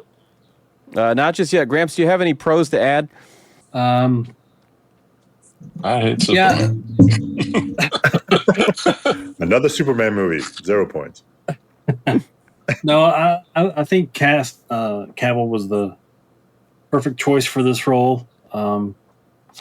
He looks the part. He is a very cool dude. He loves, the comic culture. He's a big time gamer. He's a person that he's not one of these highbrow actors that thinks, a comic book movie is beneath me. No, he wanted this role and he loved this role. I think it's pretty cool when you get an actor in a role like that where they're like one of us, man. He is a geek to the core. And if any of us looked like that. Yeah. I know. So it was kind of cool that, hey, we got a guy that not only does he, look like what Superman should look like, but he's kind of one of us. That was kind of cool. I liked the updated battle scenes with the Kryptonians. I'm glad that they finally, like we said, they didn't wait around to bring in some of the biggest, baddest villains to go against Superman. The Kryptonians, the army, they're more powerful than Superman. But he had to figure out a way and also get some help to defeat them, just like in the last movie. In a way, it kind of combines the best elements of the first two movies. Yeah.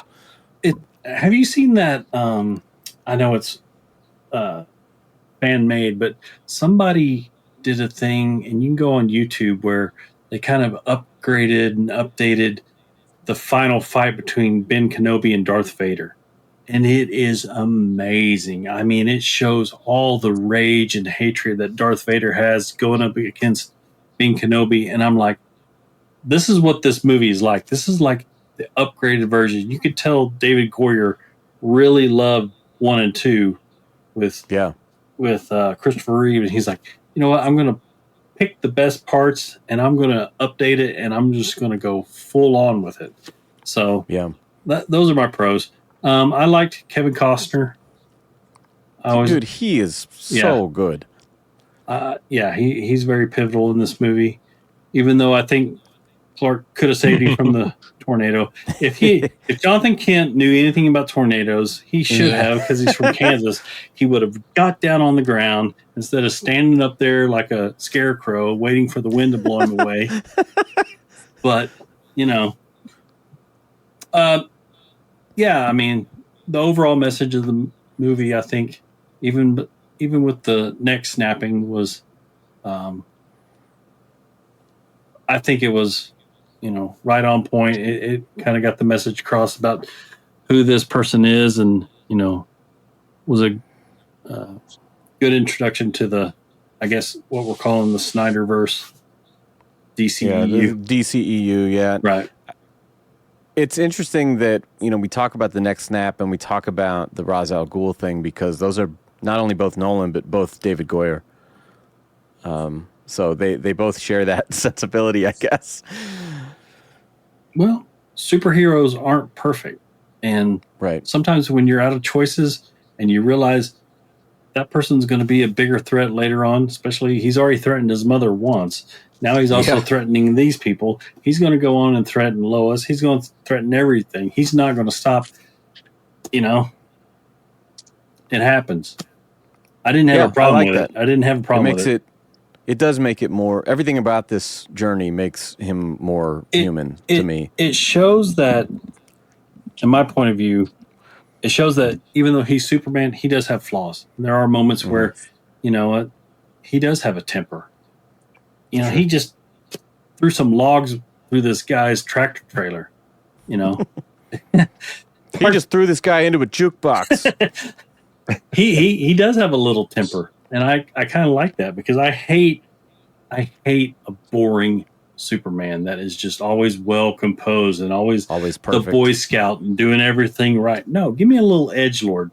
I want some edgelord.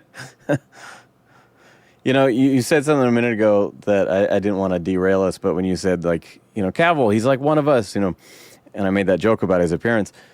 I went to a movie last night with my wife, Materialists, with Dakota Johnson, and Chris Evans is her ex in this movie, and I was like, oh my God, this is like the most relatable Chris Evans character. He's a failed actor who's like, they used to argue about money and he's always broke and he's just fucking, he just can't get out of his own way kind of. And I was like, oh my God, I've never related so much to this man.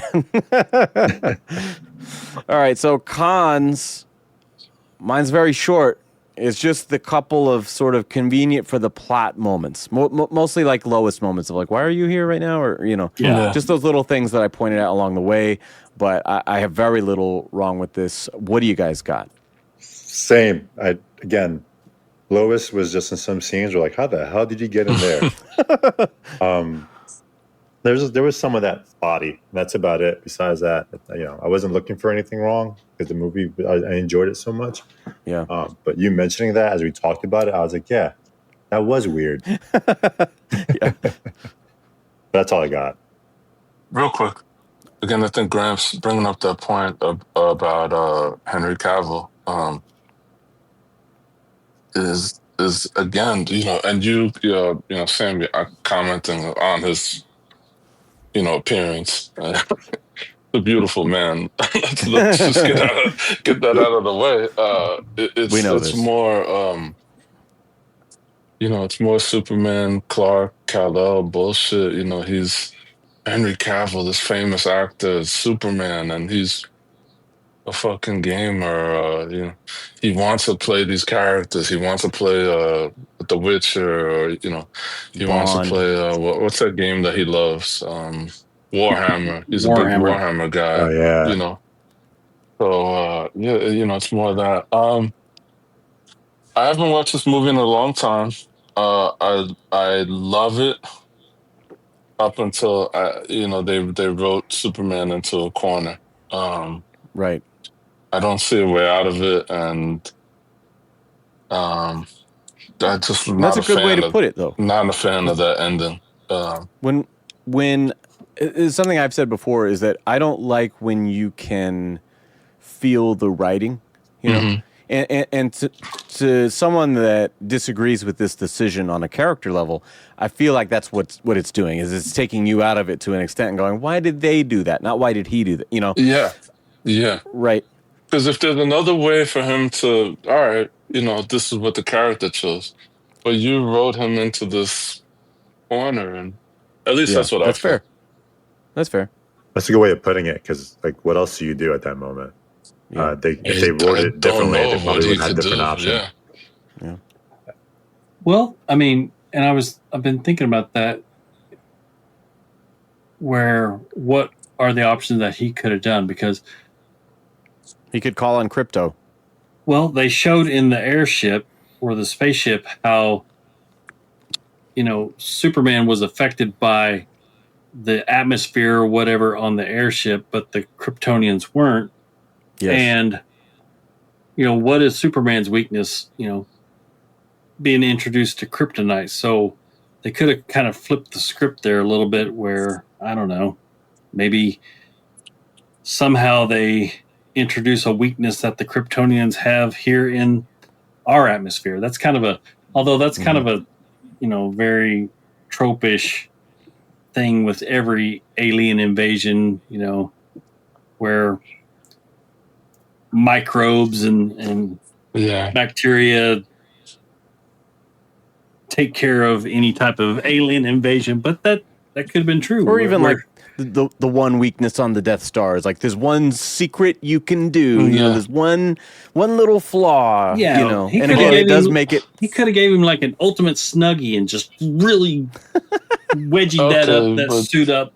But you have the godlike character, right? And you have his one weakness. You have to save that for the human villain. Well, you could have had it where that's true. Almost in a way, I don't know. This sounds cliche-ish, but Superman basically stops fighting and offers up himself as the sacrifice and forgives the guy in the way, and that kind of shuts him down and takes him back a little bit, and then he switches it around and ultimately defeats him. I thought you were thinking like kill him with kindness and give him a hug and like, I love you. If you've got somebody like that, not with this Zod, man. This Zod will fucking shank your ass. Yeah, I mean, who knows? Like he did Jor-El. Yeah. Or he's like, I've never been hugged before. Or you could have had some way where Jor-El, the hologram Jor-El, comes back and shows him, hey, this is how you got to beat this guy. Use the Codex against him.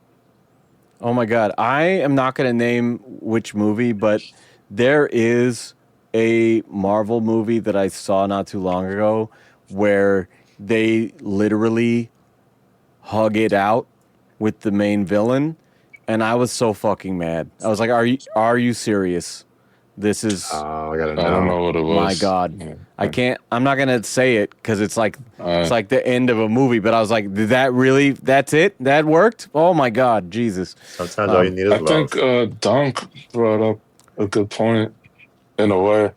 Like, you said hug, he gives him a hug or whatever. These Kryptonians are created in a lab. They're created. Kal-El is the only one that is naturally born, True. Jor-El and Lara, got down and give him some that's feelings. what makes him special. That's what makes him, Yeah. different from the other Kryptonians. That's true, and that's why he is more inclined Yeah. to be human because he Yeah. doesn't have that So pre-programming. yeah, I mean, Zod has never been hugged in Feora, and they don't. Essentially, they don't have, I guess, love, basically, or in a way. Yeah. Zod is just sexually frustrated. That's the whole thing. That's it. Yeah. That's All it. this time. Okay, 33 that- years and nothing. That offers a whole nother Oh, Gramps is alternative. happy now. That's also a different movie. Like, what were they doing those 33 years? Yeah. That's like a completely different movie, guys. That's how you shut Zod down. Like, look, dude, Yeah. man, The music starts they playing. think we're and it's gods here, bro. Yeah. You could be a god. Look at Cut this. to him looking like Maxie Zeus, Yeah. Yeah. Why would you want to rebuild Krypton where you're just a small fish in a big pond? You could be the big fish here, bro. That's funny. Use the mental game against him. Sammy, did you think the girl on the school bus was Lana Lang? I don't know. Okay. I It mean, was she brief. got I mean, like she didn't have a much. shot, so yeah, I don't know.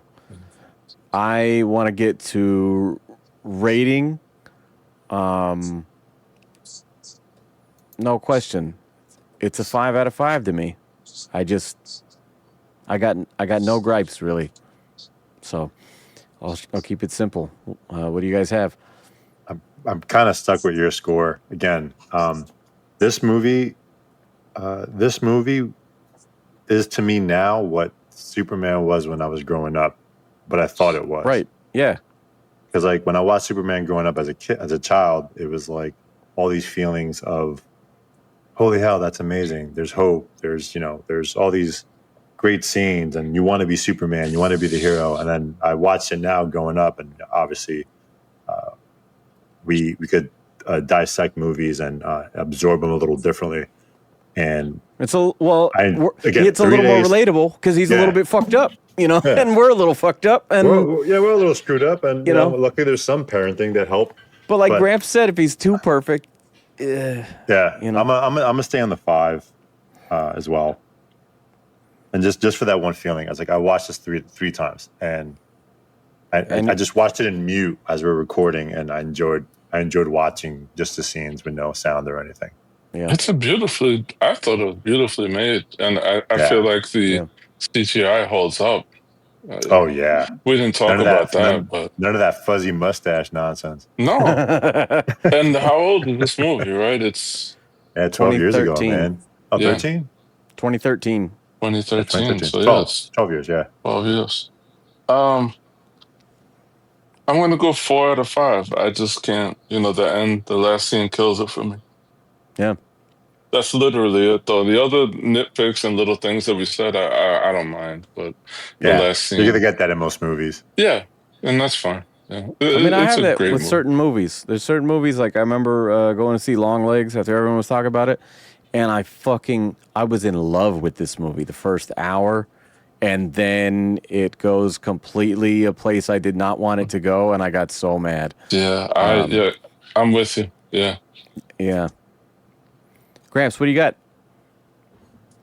I mean, I don't have any complaints that a lot of people have where they think that the neck snapping killed them and stuff like that.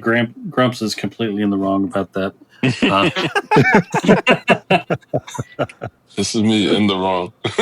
Yeah. This is I didn't get to name icons, but that's okay. Oh, go ahead. Yeah, let's hear it. Oh, well, fucking yeah. You guys We will got hate another me. hour, right? You guys will hate me. We got another whole hour for this. Grumps kind of mentioned it earlier where maybe it's because I've been brainwashed with, the original actress that was in the Reeves. Margot Kidder. Yeah, the original Superman movies and kind of the iteration and portrayal all along. I just didn't see her or believe in Amy Adams as a Lois Lane. I just couldn't see. And I'll be honest, this is a time when she kind of really broke out and started being like an A-lister in a lot of movies. You mentioned what was it? She was in The Fighter The a couple years Fighter. before this, and then American around that Hustle. time, yeah, Hustle. Hustle. I saw that one. She was also in some Love other that ones, movie. and I was just like, it was like every movie was coming out with her in it, and I was just like, I am so over this lady. Oh man, I don't know. She kind of. I don't believe her as Lois Lane. Did she do a good job? She did a good job. She played the role according to how they wrote it and did a great job. But I just didn't see her as Lois Lane. I will say, I'm very excited for Rachel Brosnahan to play Lois Lane. Me too.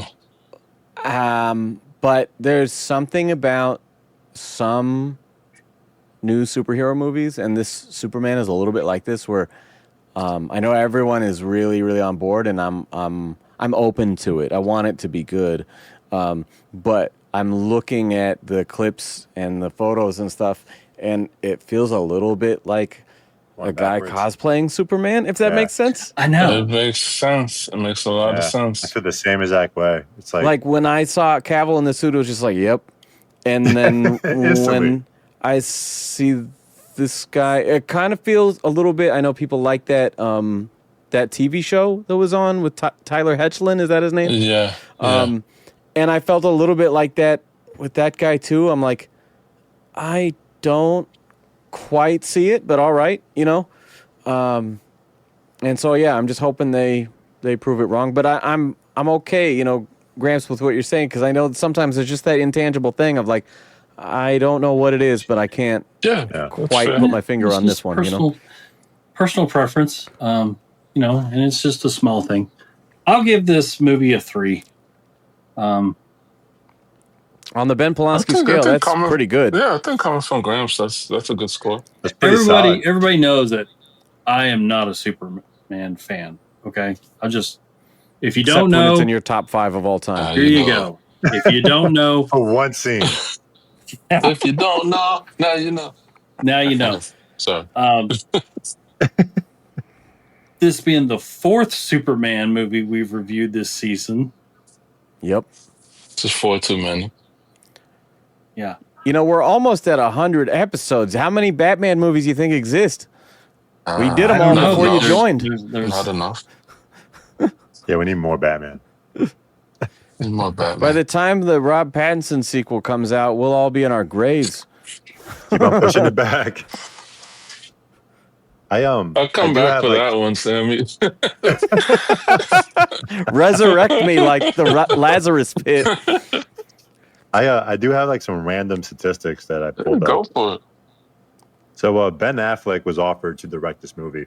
Really? Right after Argo. Oh yeah, because he did The Town and then Argo back to back. Oh. Then we also have Henry Cavill actually auditioned for Superman Returns. Interesting. That's nuts. So he's been a fan and he's been trying for so long, and he got this masterpiece. Yeah. Zach wanted to go with the Red Trunks as. That would have been interesting to see it, but. That is interesting because James Gunn just said when they were developing the suit for the new movie that he talked about that with Zach. And it was like, dude, we tried every fucking version imaginable. We could not get that to work. No, they could have easily done it. Yeah. I forget which Batman artist did it. It may have been Raphael Grampa, where he drew Batman in a way where he's like wearing like a black undersuit, and there's like pieces of it, maybe armor or whatever, but definitely something around his legs where it's not trunks. It's actually the undersuit that he's wearing under it. So it could have been, they could have done the same thing with Superman. He's wearing hockey pads? No, it's not hockey pads. But I'm a goalie. He's actually a baseball catcher, yeah. Yeah, they could have done something. They could have figured it out. And I saw the interview where James Gunn was talking about, deciding and wavering on whether to do the trunks or not. And it's like, I even put a comment out on some Instagram post where it's like, that type of overthinking is why a lot of comic book movies seem to miss the point sometimes. If they just I do agree. what people Yeah, know and love, I agree. it'll be amazing. Just suspend your, Disbelief. and just go with it. Even though it looks silly and stupid, just go with it. It's what people will love.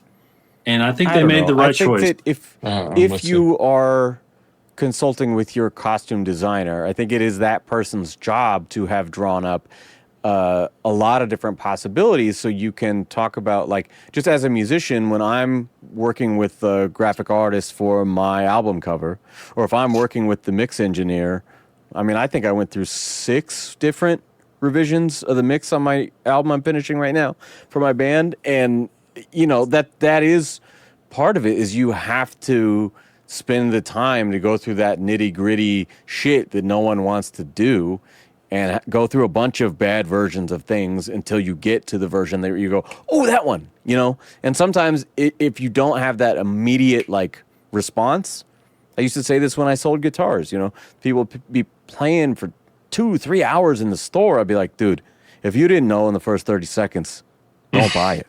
Like, you got to just have that. It's got to give you that feeling when you see it. Like, oh, that's it. Exactly. Yeah. And again, it's an intangible thing. But I think all of that time is the only way you get to it. And see, I don't think that comes easy. That's why we got the Flash costume that we got. But anyway. Yeah. Here we go. I got a few more. The first cut was 3 hours and a half. Wow. Ooh. Yeah. Show me that. I want to watch it. Well, I want to watch it. Hell no. I don't know, man. I think it's movie, perfect as this it version is. had some fat that could have been trimmed off at least 15 You think minutes. so? Oh yeah, the bus scene, the following scene where the mommy thinks he's Jesus at the kid's house, that could have been cut. I don't mind that. That's small town world building. I would have moved it around, maybe not cut it. But then 3 more. $44 million in DVD sales, $76 million in Blu-ray.